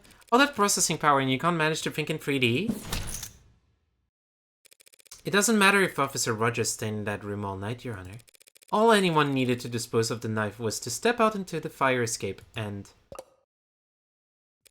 drop the knife down into the barrel waiting below. No need to leave the 3rd floor. No need to leave the crime scene at all, Officer Rogers. What kind of trickshot bullshit are you talking about? That is a long drop, Your Honor. A straight drop. Gravity is convenient like that. The target was a small jump in a dark alley. Said drum was burning when the police arrived. The target would have been plainly lit. And I've taken both of your arguments into consideration. After much deliberation, I have come to the conclusion that the proposed method of removing the knife from the 3rd floor is not actually that hard to do, assuming a modicum of hand-eye coordination and a basic understanding of Newtonian physics. Well, obviously, couldn't anyone manage that? Practice and martial artists were masters of every muscle in the body, individuals like yourself. And me. Aww. Might find it hard to relate, but there are some who would struggle with the task. Yosef and I. Wait, hand-eye coordination? Eloquently put, Your Honor. So you must agree that someone with hand-eye coordination so bad that they hold the record for the worst marksmanship in the entire police department. Someone with such poor aim that they opted to physically assault the target rather than shoot him. Someone like that might find it impossible to pull that off. Yep. Are you talking about me? She's talking about me, Your Honor. And while I find her tone unflattering, none of what she said is false. Apologies, that dropping the knife from the fire escape didn't occur to me as a possibility. This must be that for me personally, such a method of compromising a crime scene is not only unthinkable, it's impossible. That stupid details come back and bite me in the ass, that piss poor aim that London mentioned. Is it possible that Officer Rogers faked his poor aim at the academy? It's easy not to hit your target. But why would he intentionally flunk a shooting test years ago to give himself such a strange alibi here today? He didn't flunk his test. He got the very lowest score you could possibly get while still being certified. Good lord, you have to be trying to. If his goal was to receive the exact minimum number of points needed to pass, his margin of error would actually be much smaller than anyone simply doing their best. But then what about when he first saw me? It's true that any other cop who saw me standing over their dead partner would just unloaded. Instead he ran up and hit me. If he's not actually that bad of a shot, why am I still alive? That's the story Rogers has been telling so far, that he instinctively didn't bother to fire. His gun wasn't discharged, and Sosuke's got the bruises. We accepted that line of reasoning. But I assume he is more dangerous than he's led us to believe. Why wouldn't he have just shot Sosuke when he had the chance? He could have told his fellow officers whatever story he liked afterwards. Maybe we wouldn't be having this trial. I feared for my life, that's all he needed to say. In what circumstances would it have been impossible for him to claim that? Your Honor, I'm reminded just now that my client and the witness were in a physical altercation. I apprehended the murder suspect, yes. Surely you aren't suggesting I use unreasonable force. If anything, you use unreasonably little. Not at all, but I imagine things happen fairly fast. Isn't it possible that a knife on Sosuke's person may have been knocked away into a corner during that moment? What are you? It may have. I can't say that it would have necessarily noticed something clattering onto the floor when I was trying to cuff a violent perp. Perhaps, Your Honor, the witness ought to testify about everything he recalls from the moment he confronted my client. Checking his memory might be the only way we can address these gaps in our knowledge. No objections. Then let's hear it! Good versus evil, man versus machine. Cop versus robber! Also, nice, I don't remember the reference on that man versus machine. But I know I'm not a machine or a robber. Don't worry, Sosuke. If need be, Ad and I would go through a whole trial just to prove you're a machine. What?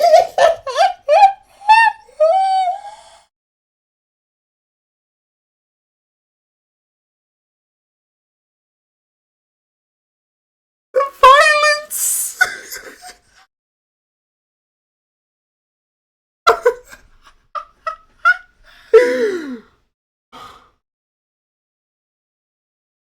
Indirect violence that is also kind of a compliment, I guess?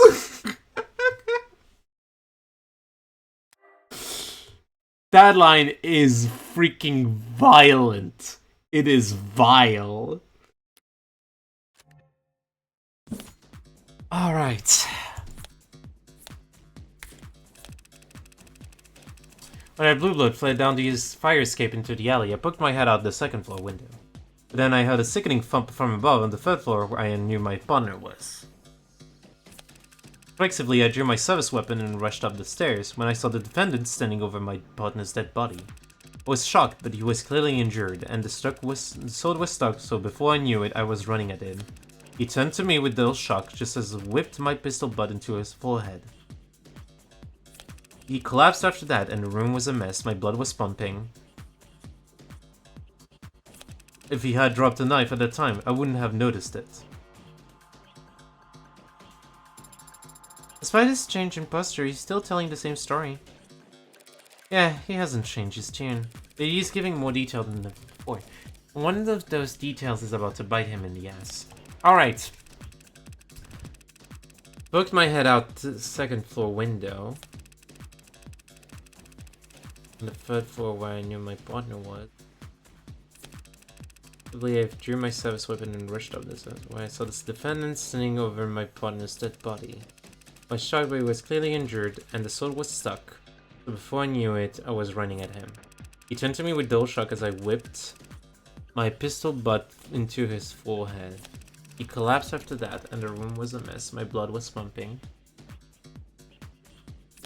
If he had dropped a knife at that time, I wouldn't have known.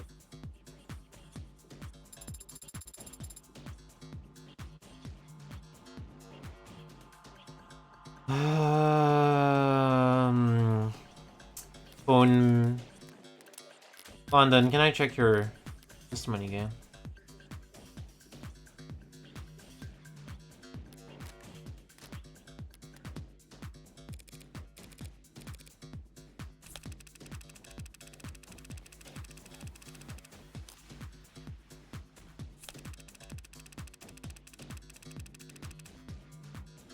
Second floor window was open?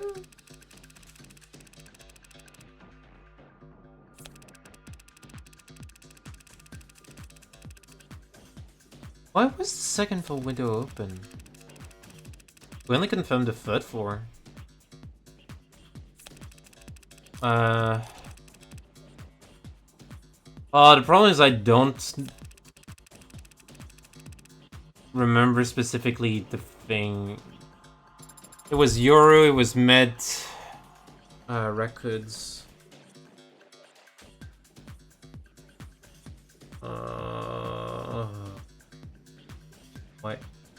Why did you go with the pistol butts?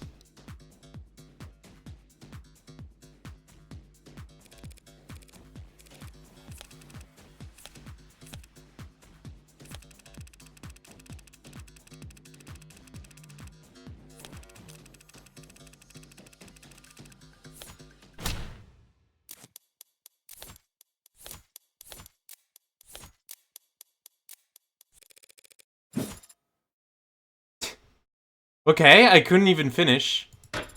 We already know. Okay, no, I was just told to...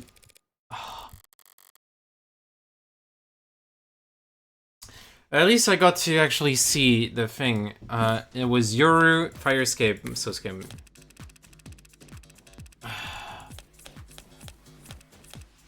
I need access to the phone again.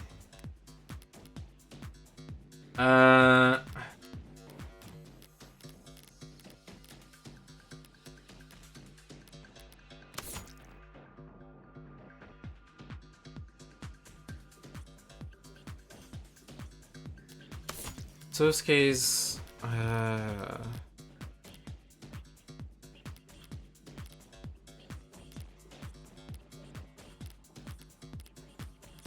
where's Sosuke's?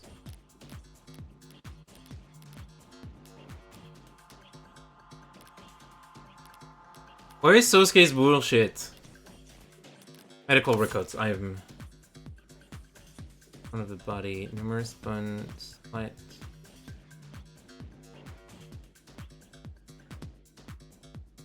Look ahead near the top. Okay, so this the butt pistol actually did happen. Why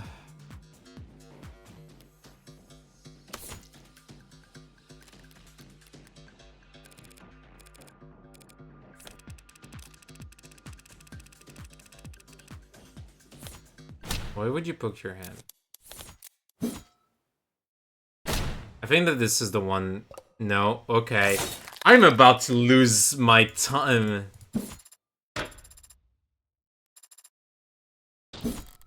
I'm about to lose all of my money.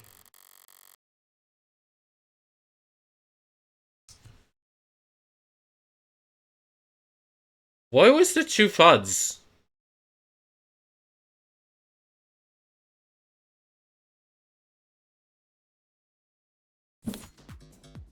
Hero, fire escape. This one is hard.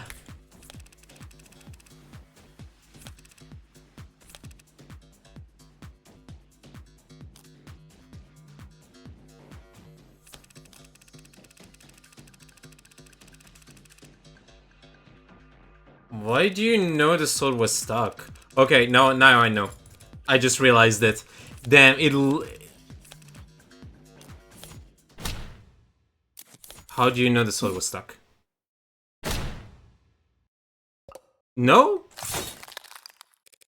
I am actually not finding it. That is actually unnerving.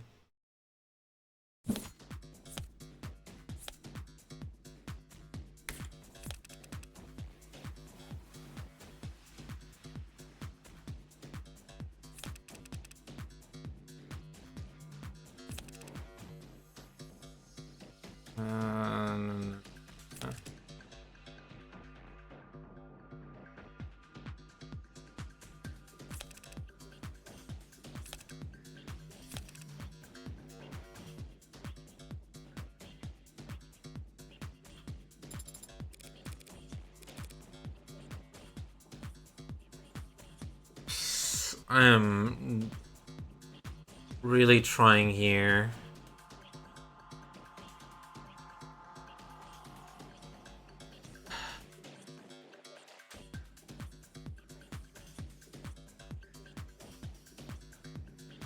I kind of want to get it before the ads, but at this point I might have to push the ads before I actually get in.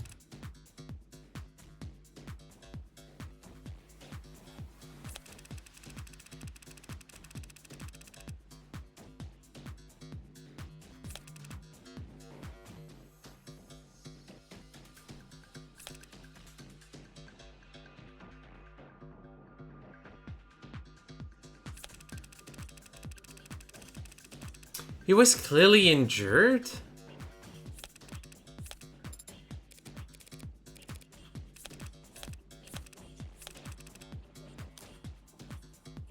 That's not the thing that is in the...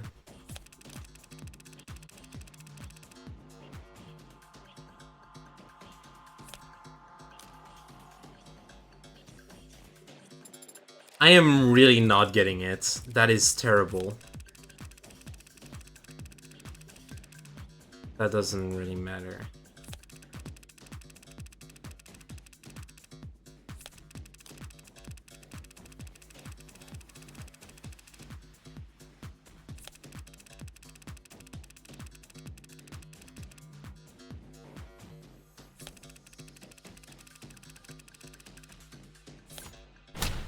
I am stupid.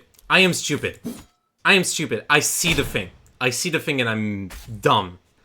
Oh, this is terrible. Sounds very brave, Officer Rogers, but that's physically impossible. Who could... I looked at his med records.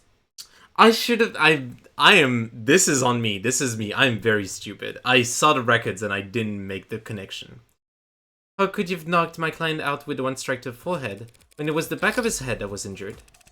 What are you talking about? Yesterday he had bruises across all his entire body. An exaggeration that doesn't hold up to the scrutiny of his actual medical record. Not just one found on the crown of the head. The crown, as in the top of the back of the head.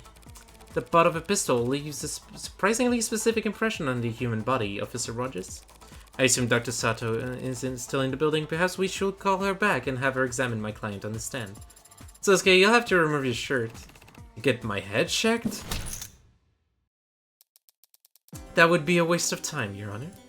Counselor Morgan has taken advantage of some rather vague wording in the medical record to make her argument. Largest wound. The fact is, the defendant was covered in various bruises all over his body when he was taken into custody, including on the front of his skull. She is not wrong. I still remember every ache. It's entirely possible that when Officer Rogers struck the defendant on the forehead, the blow was glancing, but still hard enough to knock the defendant backwards. And had he fallen backwards hard, he very easily could have sustained a large wound to the crown of his head. At the moment he hit the ground. Respectfully, Your Honor, that's ultimately not something either the people nor the defense are expert on. But even if we were, neither of us could examine the wounds that are no longer visible. Sasuke's injuries have mostly healed as of this morning. Well, that injection helped you sleep really well last night, Sasuke.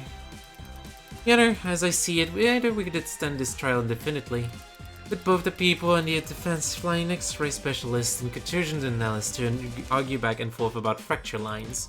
We could accept that the events more or less took place as the witness described. He hit the defendant on the head, and then the defendant fell backwards on the floor. Have the wounds open to interpretation then?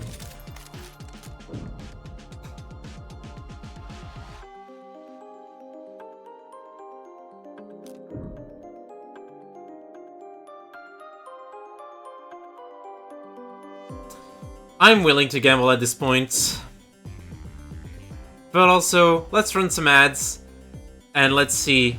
Well, we all enjoy Zero Summary.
Alright, we're back, and it's time to raise.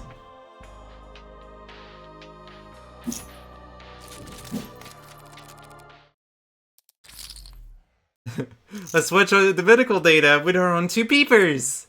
Peepers? Officer Rogers claims that Sosuke was hit on the forehead and fell backwards, but what would he have fallen onto?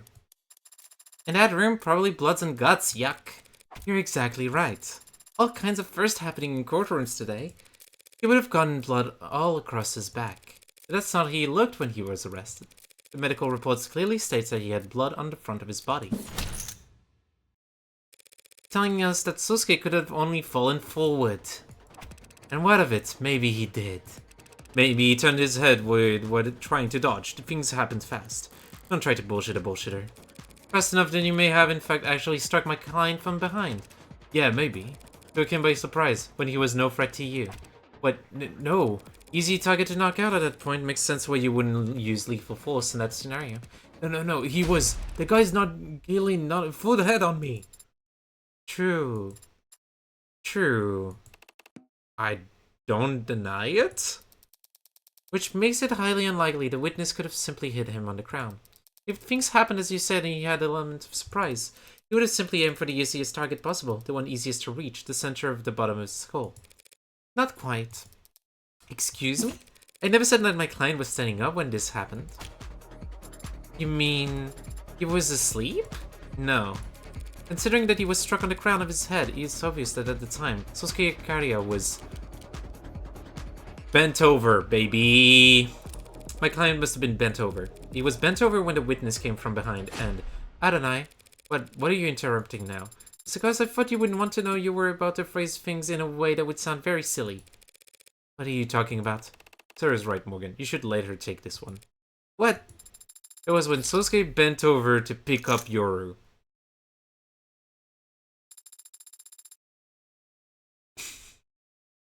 He was about to get the dick. That's when Officer Rogers struck Sosuke on his crown. As I've said, the one thing I do remember besides walking out there was picking up my sword. Picking it up from the ground. Having your entry argue the weaker points for you now, Counselor? Not exactly the bravest tactic. Except for refreshing your breath. What can you claim is weak about the argument? Positioning. If your client really had walked out of that holding room and then was immediately hit from behind, where could his sound possibly been standing? Sosuke had to get out of his bindings first, and then push open the door. He wouldn't have been concerned with keeping quiet as he went. There would have been plenty of time for someone to hear him rummaging around in here. And figure out what they could hide. In the corner of the room, here. That doesn't work. If that was the case, your client would have fallen face first here. But instead he was apprehended here, in the center of the room. Hey, makes sense to me. Looks like he dropped a sack of potatoes by this door, sure. But then he was dragged to the center of the room. To explain the streaks of blood we can see were discovered on the floor. So those weren't left to him by him gliding his feet in order to move silently? I was hoping to learn that technique. Oh no. Your Honor, I fear the defense may not realize the weight of the implication that her statement carries. If, as she claims, Sosuke Kariya was knocked unconscious by Officer Rogers the moment he walked out into the room, then my client never had an opportunity to stab Tariq Chopin in the back. And the only remaining individual who could possibly have killed him would be me. Yes, any thoughts on that, officer? That's one thought that's been frustrating me for some time, actually.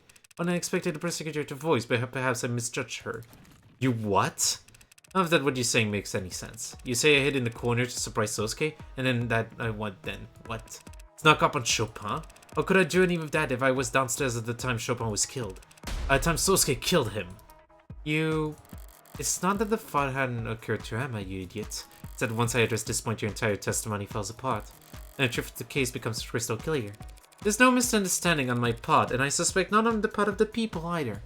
Because the truth is, when you and your partner arrived, you must have immediately...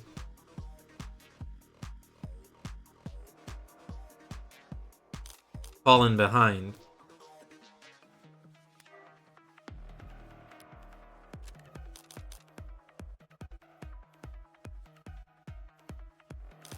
Okay, Chopin.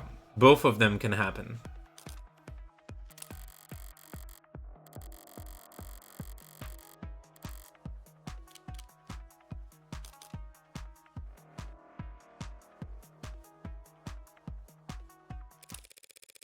You were the one who took point, not your partner. Excuse me? Chopin shot opened the lock, sure, I believe that. He was the one all gung-ho about coming here anyway. But after entering, you went ahead of him while he copied you. What? You already told us you wanted to stall, wait for backup. If Chopin charged forward, you couldn't slow him down. But if you went first, you could go as slowly as you liked, and Chopin would be forced to match your pace. You were the one who cleared the room and shouted down that everyone was dead. I told you, I testified. So did your blue blood tail. Testified about all of you and your partner separated on the second floor. Objection, mischaracterization of testimony. The witness the defense is referring to did encounter 2 officers, but the witness never identified either of them. The blue blood didn't need to. All they were waiting to hear was whether any blue bloods were still alive. So after Rogers shouted down to Chopin that everyone was dead, they bolted out of the second floor window. And when Chopin shouted that someone was in the alley, Officer Rogers opened the windows behind Krieg's body and to try and spot the runner. Then he ran down the fire escape to try and follow them, only to give up when he saw there was no ladder to get down with. It's entirely possible that Chopin yelled that someone was in the alley from the 3rd floor. The scene of the crime is soundproof, remember? No one in that room would notice a commotion in the alley unless they already opened the windows to check it. So since Chopin yelled about it, he had to have been the officer who stayed on the 2nd floor. This blue-blooded rat of yours just misheard, or they're lying. There's no proof of any of this. Yes, there is, officer.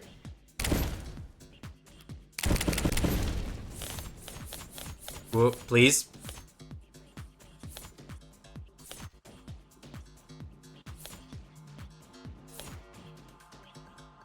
That's the boot.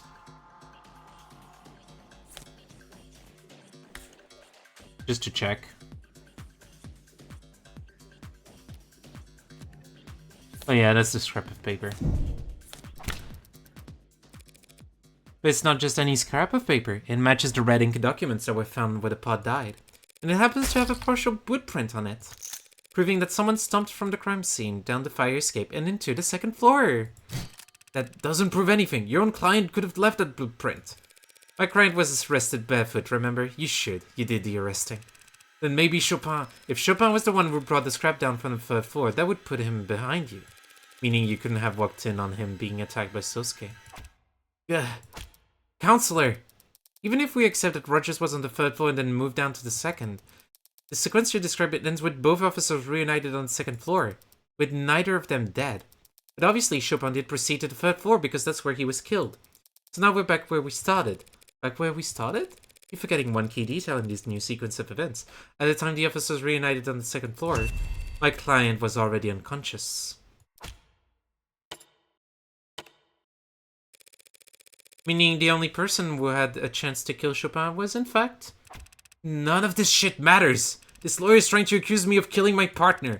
That doesn't make any goddamn sense. Why would I do something like that? Depends. What? Depends where you live. Not uptown, I assume. What's it to you? Single bedroom? Yeah, whatever. Not great. Excuse me? And having to ride around all day with some insufferable spoiled rich stick in the mud.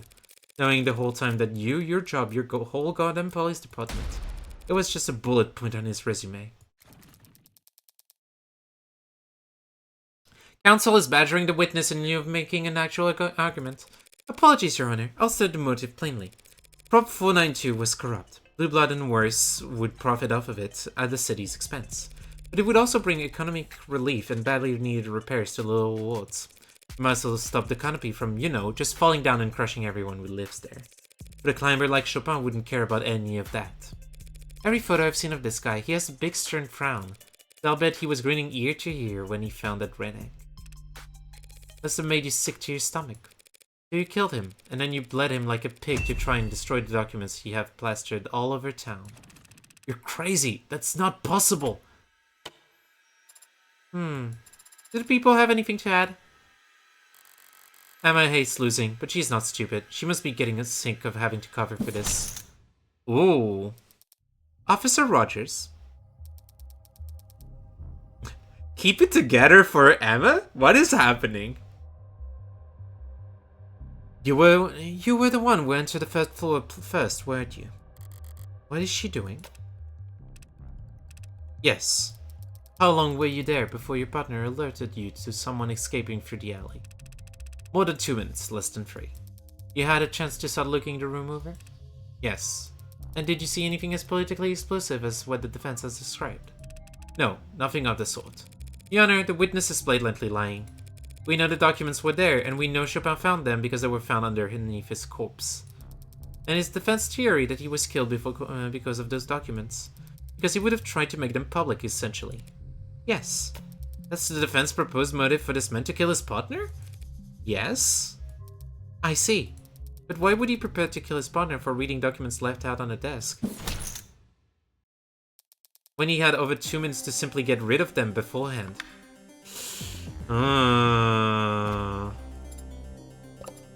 O.P. A good damn good question, Your Honor. Do we have an answer for it? I'm getting there. I'll get there. I'm close. His layers are falling off.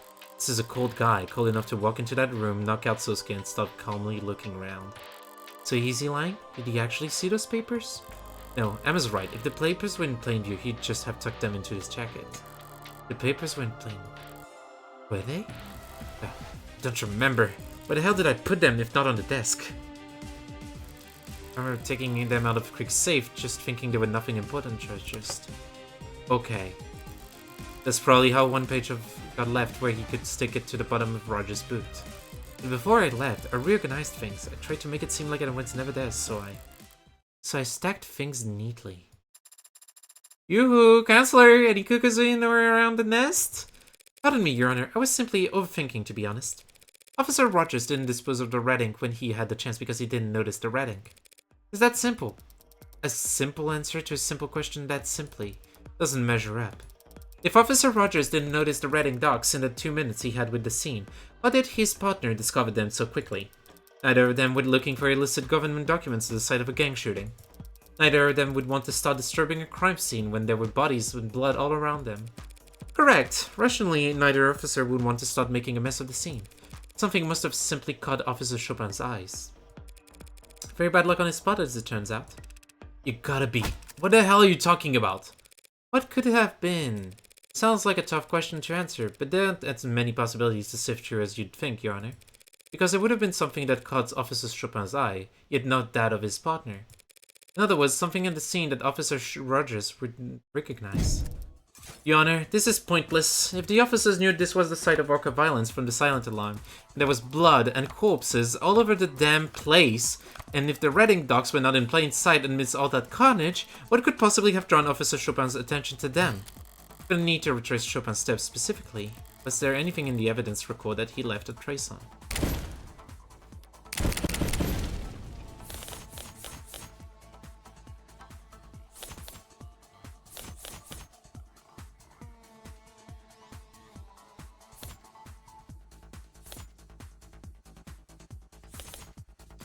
The dog cog is probably the thing here.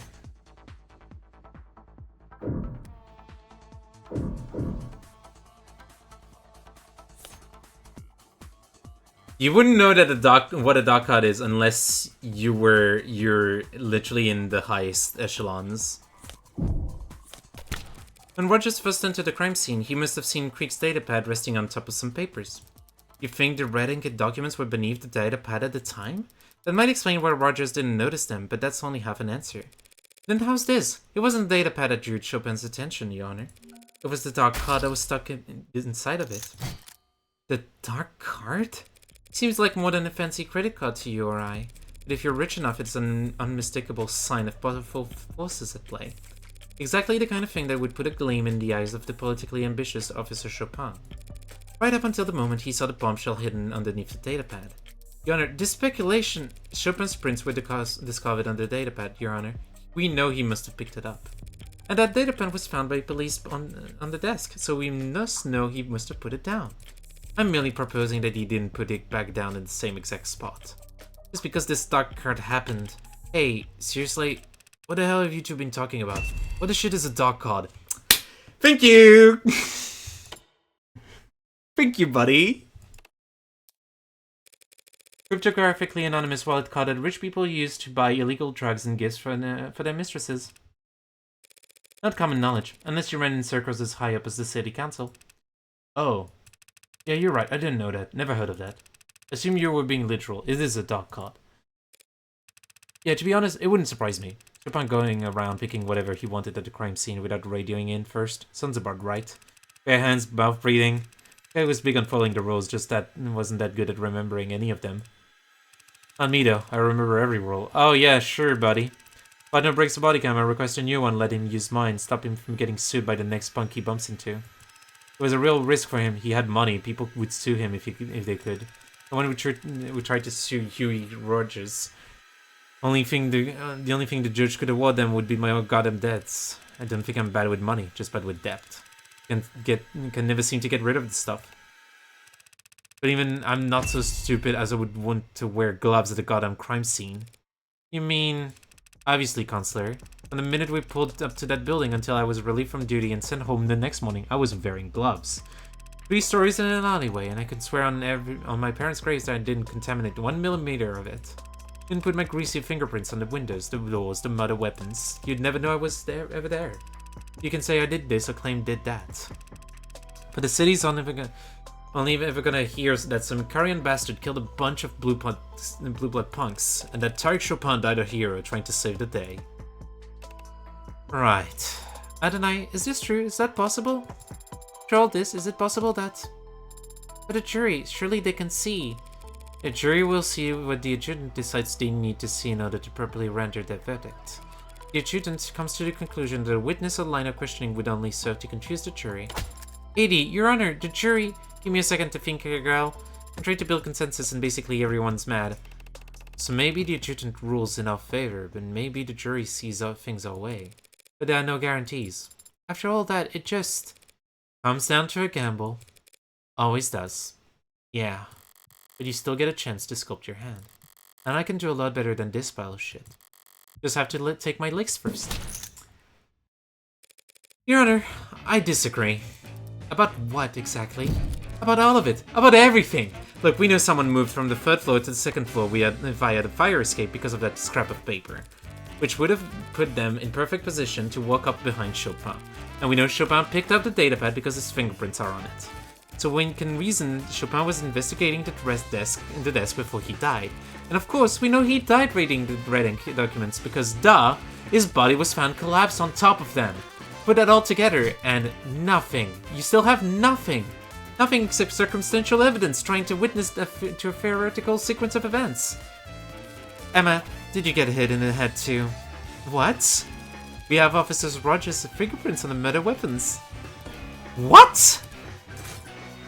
They never go all in unless they think your hand is crap. Put on a show.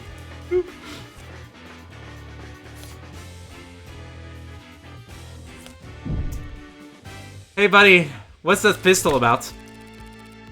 His prints were on the pistol he used to bludgeon my client, of course. But what are you... No, they aren't. As he said, he was wearing gloves. Also, that gun was never fired. What are you talking about? Now you mention it, yeah. Shoot, did I get my notes mixed up? That's right, the bat! Did you think we wouldn't notice you'd left your fingerprints on it because it was... We're literally... What is happening? The baseball bat used on Trey. Forensics failed to pull a single print off from that. Is that your idea of a joke? Also, I'm seeing that we're only losing 3. This is like...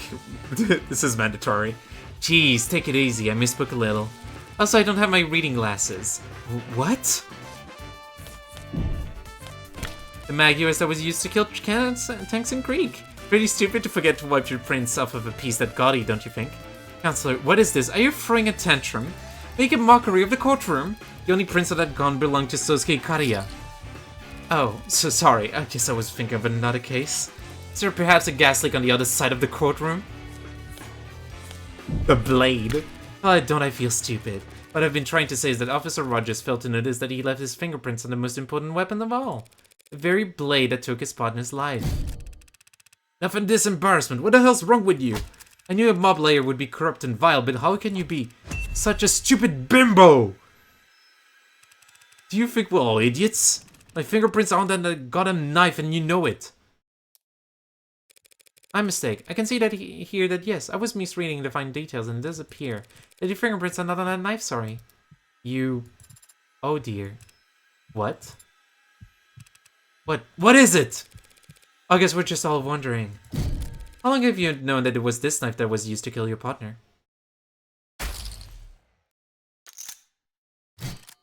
What? Confused. So are these two. Because like you, neither of them were in the courtroom when Dr. Sato updated their autopsy report. So I knew that Chopin was killed with a knife. And the people knew that Chopin was killed with a knife. But how did you know that? There must have been 50 cops in here when that doctor... Far fewer than 50 actually. More like 0. We had already emptied the courtroom by then. A courtesy we extended to a blue blood witness. You, for some blue blood rat, you crazy harpy, trying to trick me at the last second. You think I walked in here unprepared? No, of course not. Right there, Rockford, the prosecutor. Before I took the stand, she told me all about the knife. Ah, so that's your plan. Right, Rockford, before I came out here, didn't you? It's always great to reveal a full house and rake in the pot. It's even better to reveal a handful of shit you bluffed your way to victory with. Say something already, just say it! But every now and then, a different kind of victory comes along. Where you just get to sit back and watch someone else self-destruct. Because they completely misread the dealer. Say it! Say it that you... Shut up! What? Just shut up. Is that so hard? My instructions unclear. Do you need me to salute you first? Stop talking. You are completely, utterly, 100% guilty. What the hell would I picture myself to help you? But, hey, start counting. Because from this second on, every word that comes out of your mouth adds directly to the number of years you're going to rot in jail. Unless those words are your confession. He's the round hound of Icaria. He murders for the mob. We could put him away. They don't want to put him away. Not for your crime, not for murdering the son of two city councilmen. Have you lost your goddamn mind? But he's a murderer. Well, not all murderers are created equally. Well, not all murderers are hunted equally. New ability assassinating each other, let it riot, keeps them divided. Orcas fighting in the lower woods, let them sort it out, keep their numbers down. A monster shoots 6 women in the heart and leaves no evidence behind. Calls back when he kills someone important.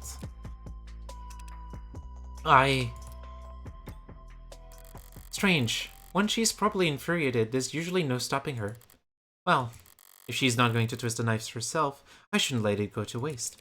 Your Honor, if the witness is having trouble choosing a place to start for his confession, first I must help by laying out the details for him.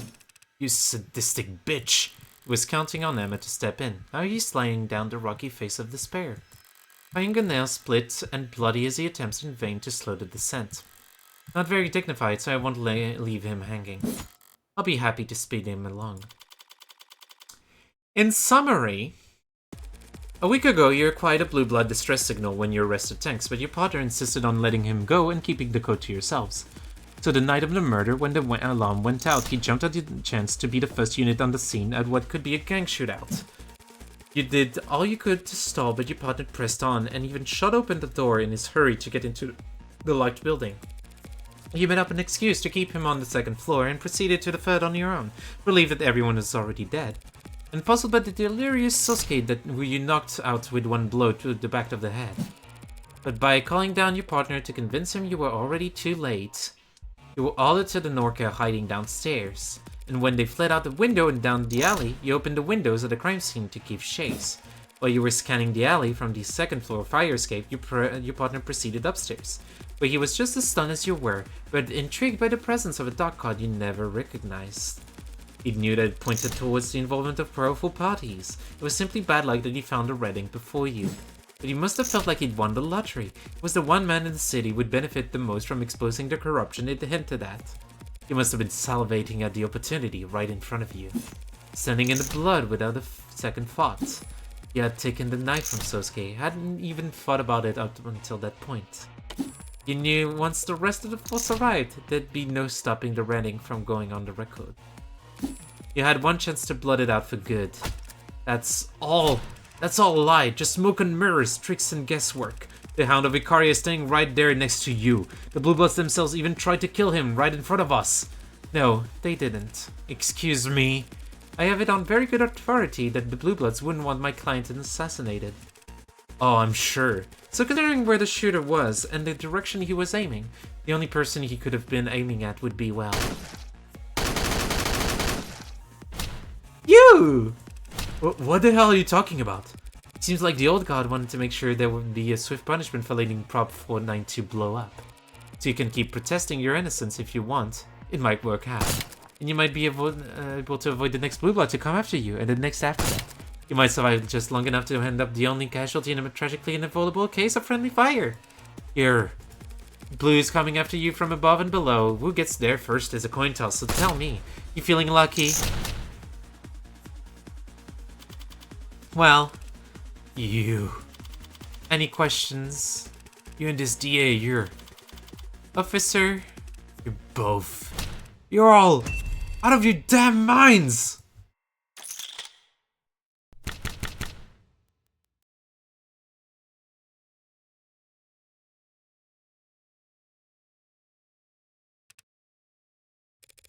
You work for the Blue Bloods. Never thought of it that way.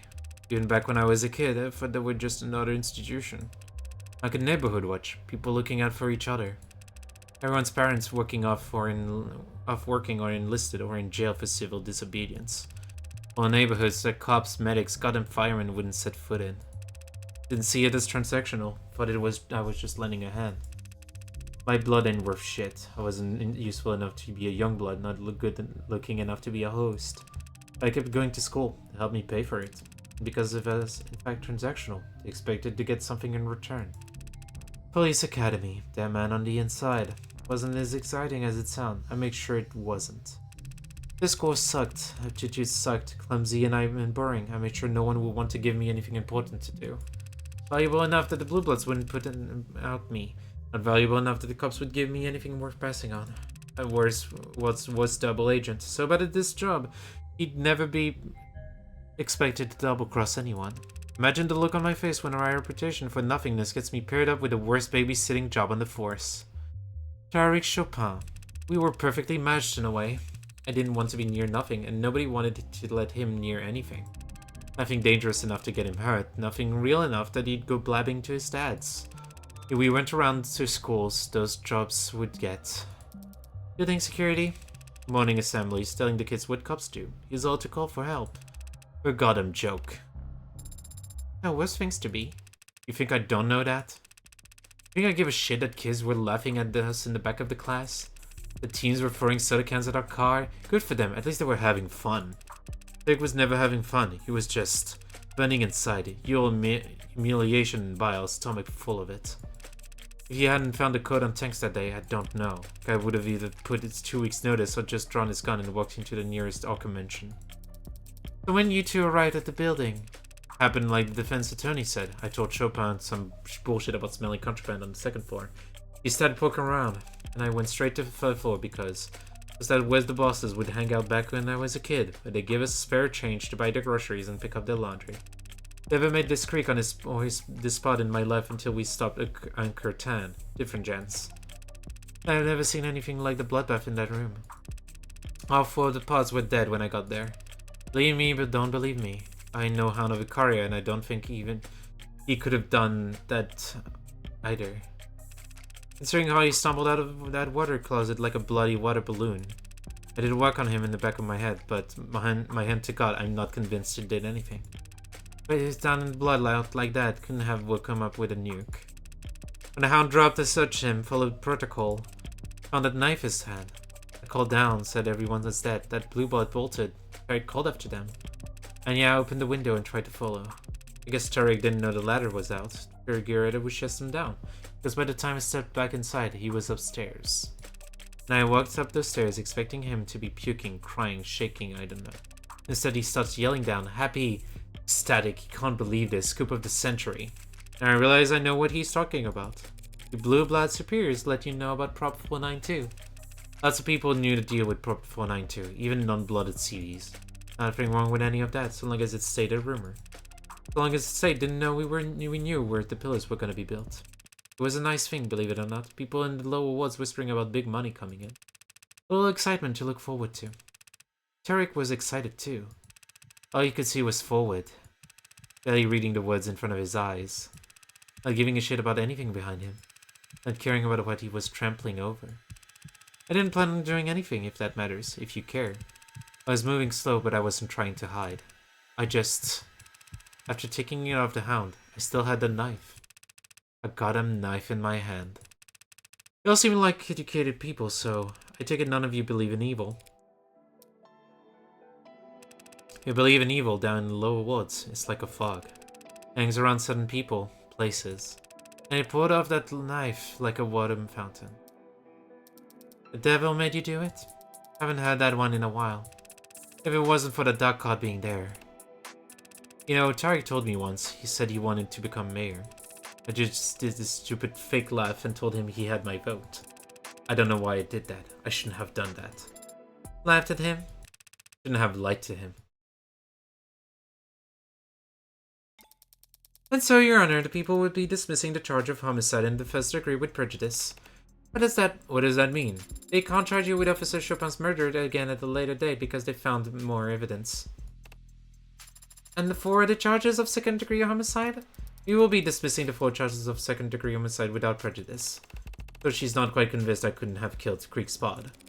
Bill's blood having already been on the knife you used to get free in the first place was pretty huge. Combined with Rogers admitting that you basically stumbled out of a walking corpse. But the way the state sees it, the murders aren't any more solved than they were at the beginning of this trial. It's to be expected. Then the jury will be dismissed, this court will be adjourned, and you, Mr. Ikaria, are free to go. Everything that's happened to you in the last few days, how's that leaving you so shocked?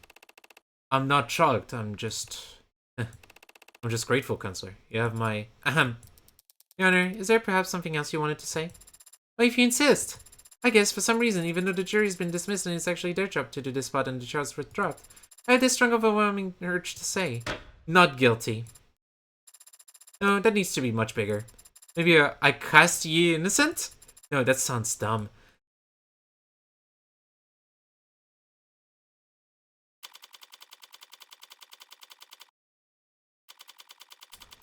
State building, floor 48.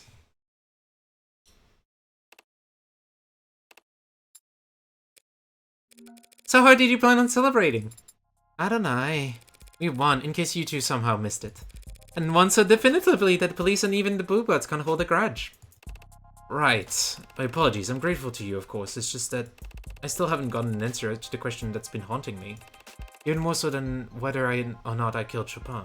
Someone slaughtered Creek's entire pod. Then they had my life in the palm of their hand and framed you, Sosuke. I don't think they were doing you any favors.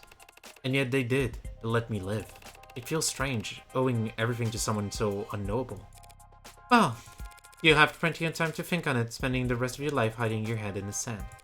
Ignoring the vast riches that sit untapped in a savings account across the sea. I don't know, he's made his stance quite clear. I don't intend to hide, Morgan. The Blue Bloods can try whatever they like.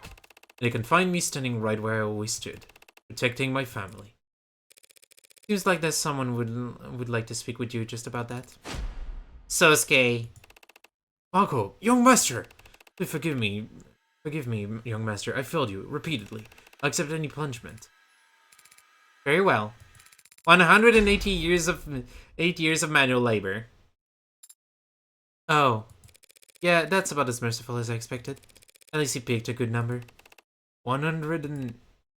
Of course, young master. You'll need to spend that sentence serving as my head of security, so that I know you're actually doing it. And that means you won't be able to do other jobs anymore. Even when the elders ask you to do. Even delivering messages. It's a punishment handed down by the heir to the noble house Ikaria, Sosuke. Who could possibly overrule it? As you say. I'll start right away if you don't mind. That is probably wise. Grandfather is outside in the motorcade and he has nothing but criticism for the current formation. But Sherman is here? He came here? Probably just happened to be on his way to the airport. He is, Counselor Morgan. Surprisingly astute of you. Though he is leaving quite early if he just wants to get to the airport. None of our private planes are even fueled. It seems to be a universal truth that old people like to get to the airport early. That sounds very wise, Sarah House paralegal. What are you quoting? Then if you'll excuse me for a moment, Counselor.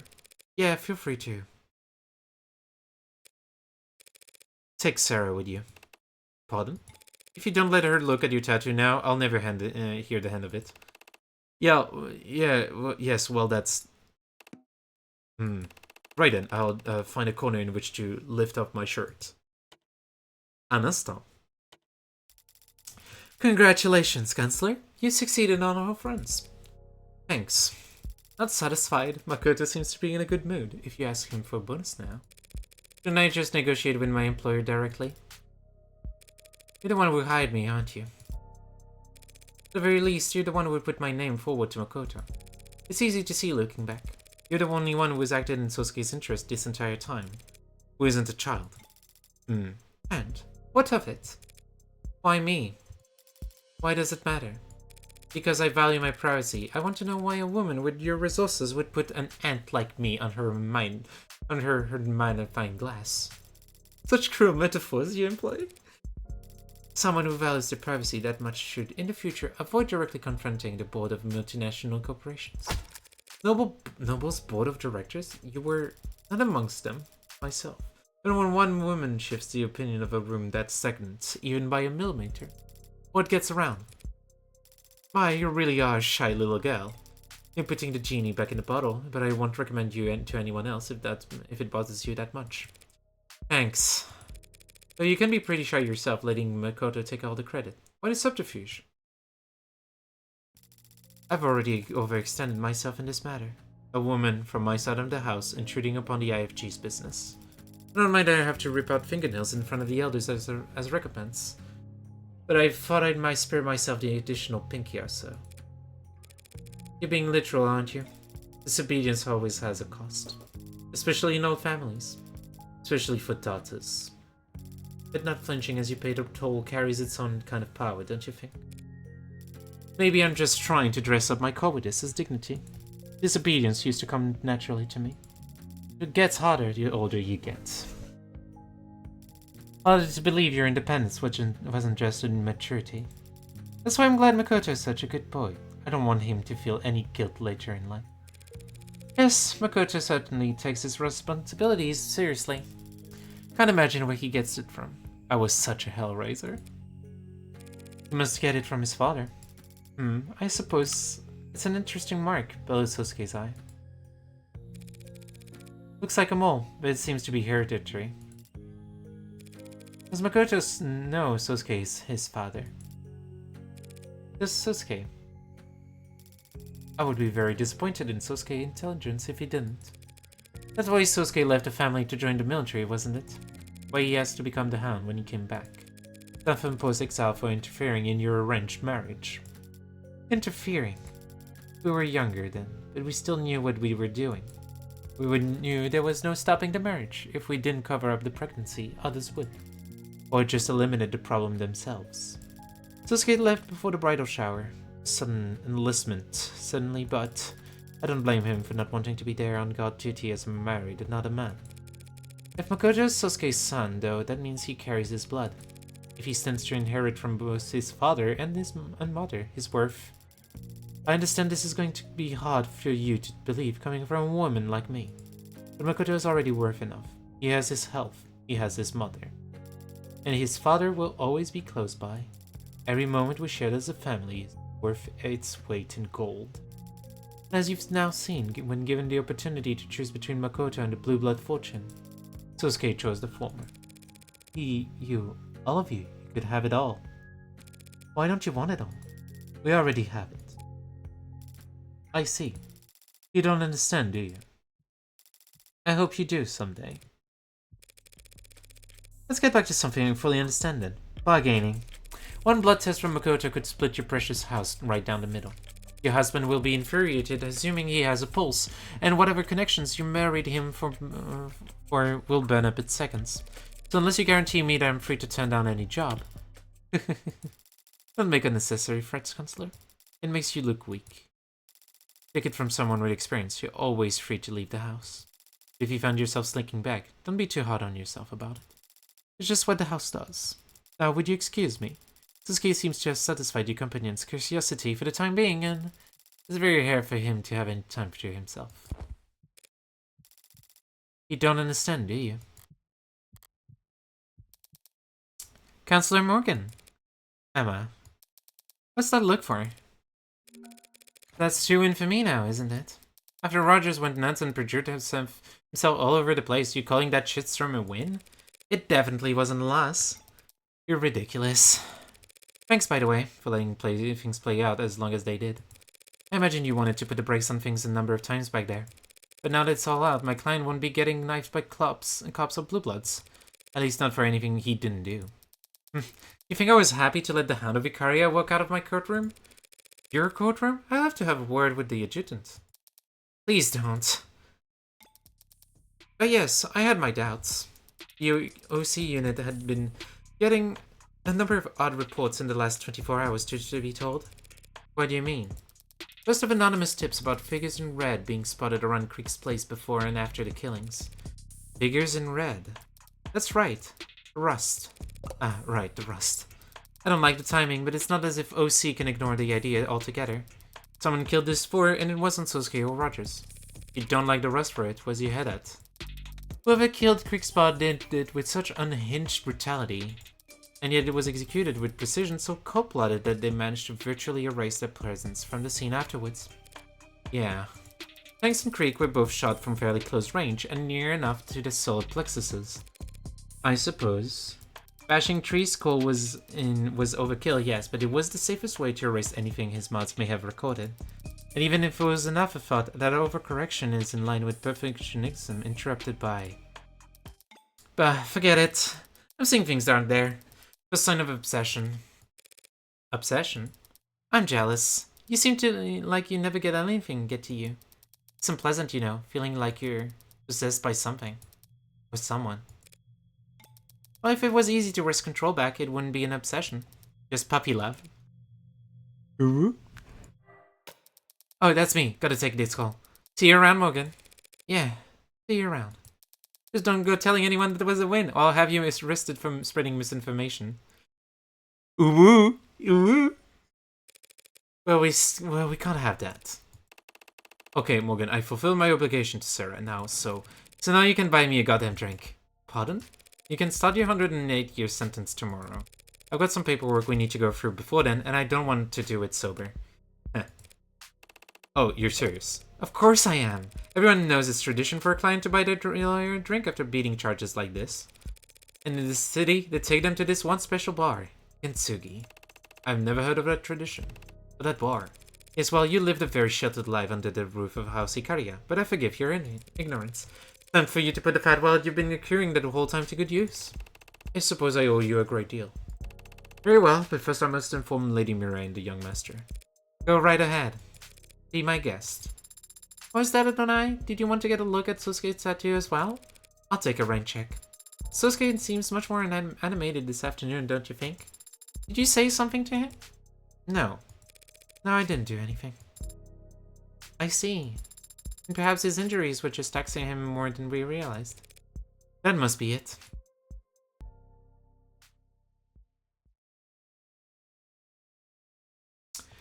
It had been threatening to rain all day.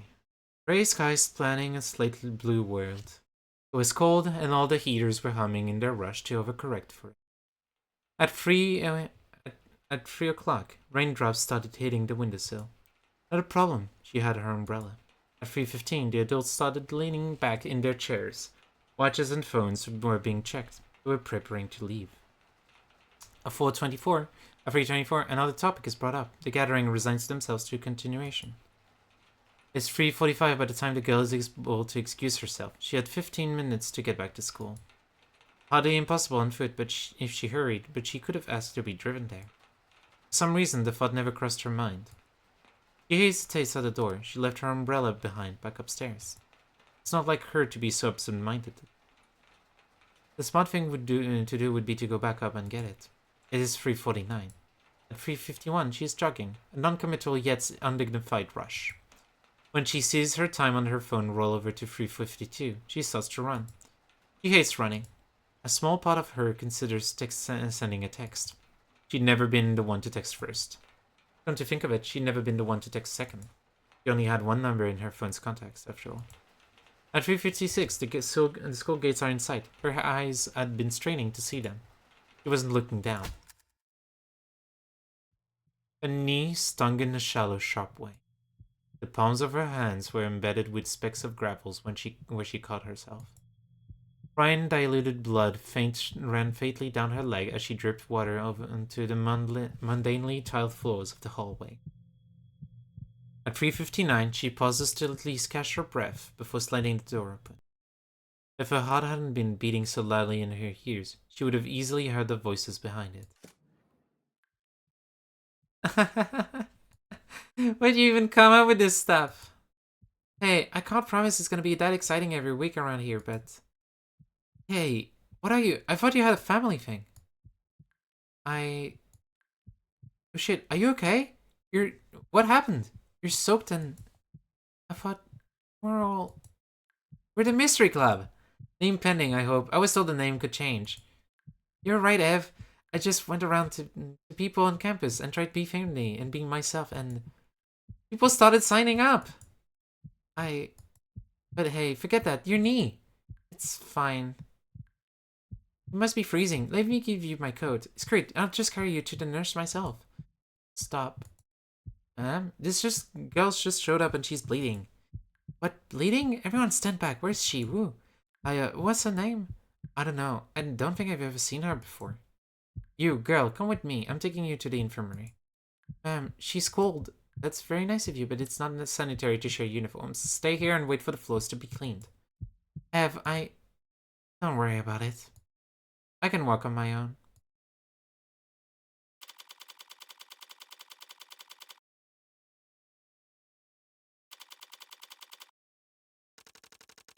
And with a little sprinkle of salt just along the edge. There you have it. Yeah, this felt violent. Oh, that looks wonderful, thank you. Of course, let me know if you need anything else. I must admit, Morgan, this is quite a fine establishment. And so exclusive, the whole staff here on hand to attend, just the two of us. I can't imagine what the waiting list must be like.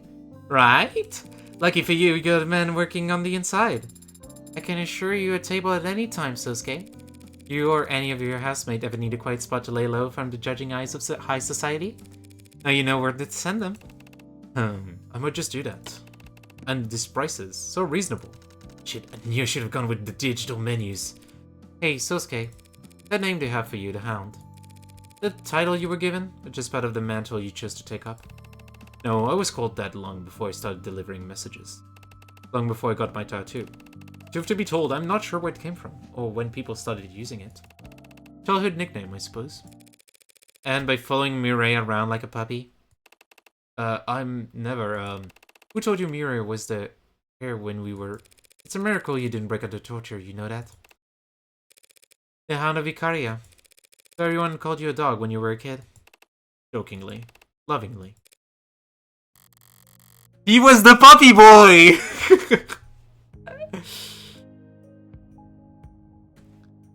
Mirai's right. I don't know anything about one of the many things I've long since acknowledged I'm missing.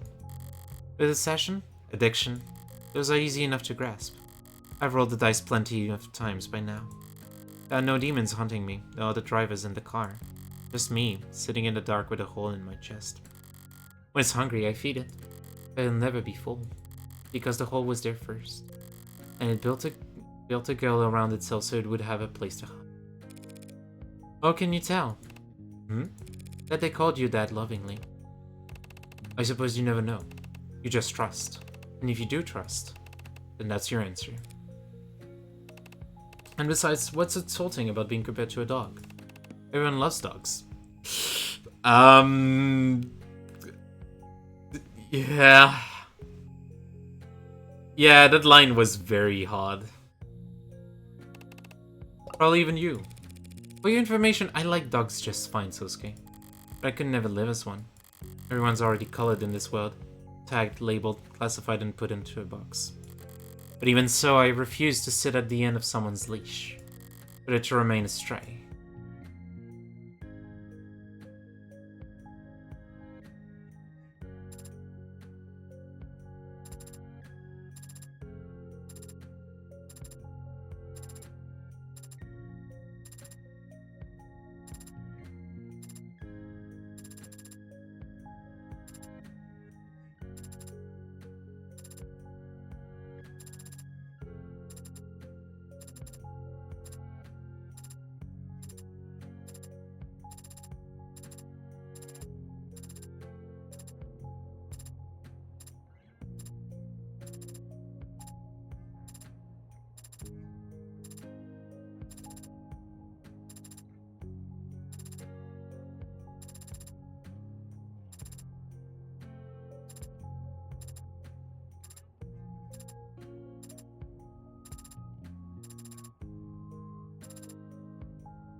I wasn't looking out for anything in particular. The rest give me and the others food and stuff for telling them where the blues go and who to talk to. My shoes have been feeling too small, and the blue guys in that building have been really busy lately. I thought if I hung out there, I might see something that Russ would give me new shoes for, but I never saw anything worth anything. So you gave up? No. I got scared. What scared you? No one believed me. No one believes me. Everyone says I'm a liar. Everyone says I'm a liar too. Are you? I can't remember. You see, somebody took something that belonged to me. I don't feel right without it. But I think you could help me find it. What'd you lose? My face. I saw the red hood. Except she was a lady, not a girl. And she didn't have a hood up. I didn't get a good look at her face, but she was all red. Red hair? What's this? Gold. Thanks. Are you sure? I wasn't any help. You've been a huge help. Now I know to look for red hair. I've tracked more elusive prey with less.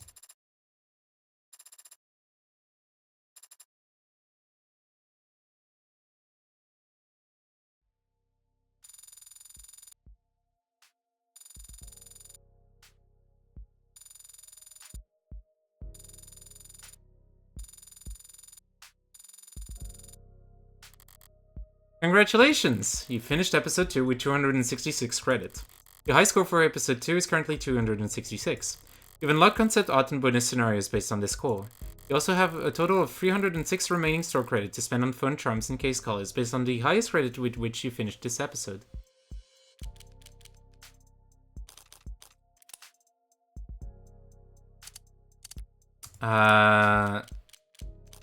Bonus scenarios. Something tells me that I did not unlock everything.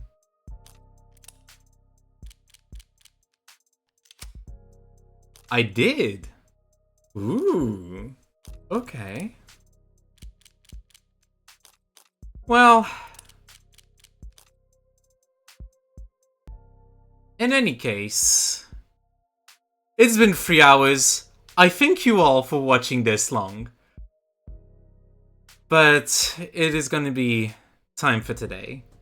I will see you all in 2 weeks for the bonus scenarios and an announcement for what our next game will be. Thank you all so much for watching. I am, wow. 3 hours. Ah, God, my throat is hurting. We're gonna find someone to raid. Thank you all so much for watching. As a reminder, marathons on next week. Live stream on Monday. Be excited for that. I'm so excited for some Monday live stream with Ellie. We're gonna have a lot of fun.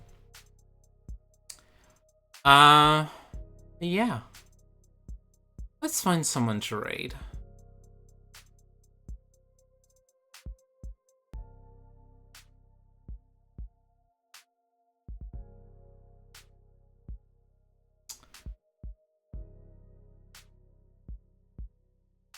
We're gonna go see a good friend of mine, Vega Baby. Vega Baby is currently playing some Zelda Twilight Princess. Hope you're excited for that. I am very happy to say that I'm gonna go to bed after this, so yeah.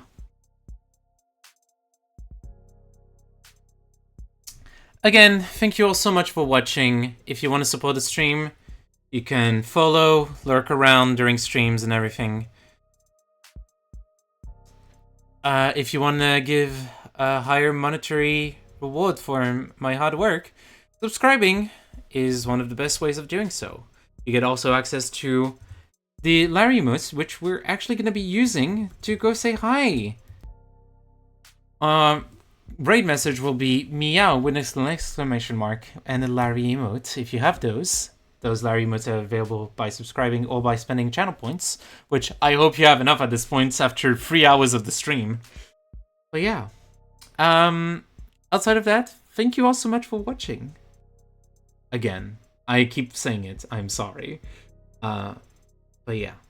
See you all on Monday for Livestream, on Wednesday for some speedrun practice, and on Friday for a multi-ton run. Hope you're excited. I will see you all next time. Bye-bye.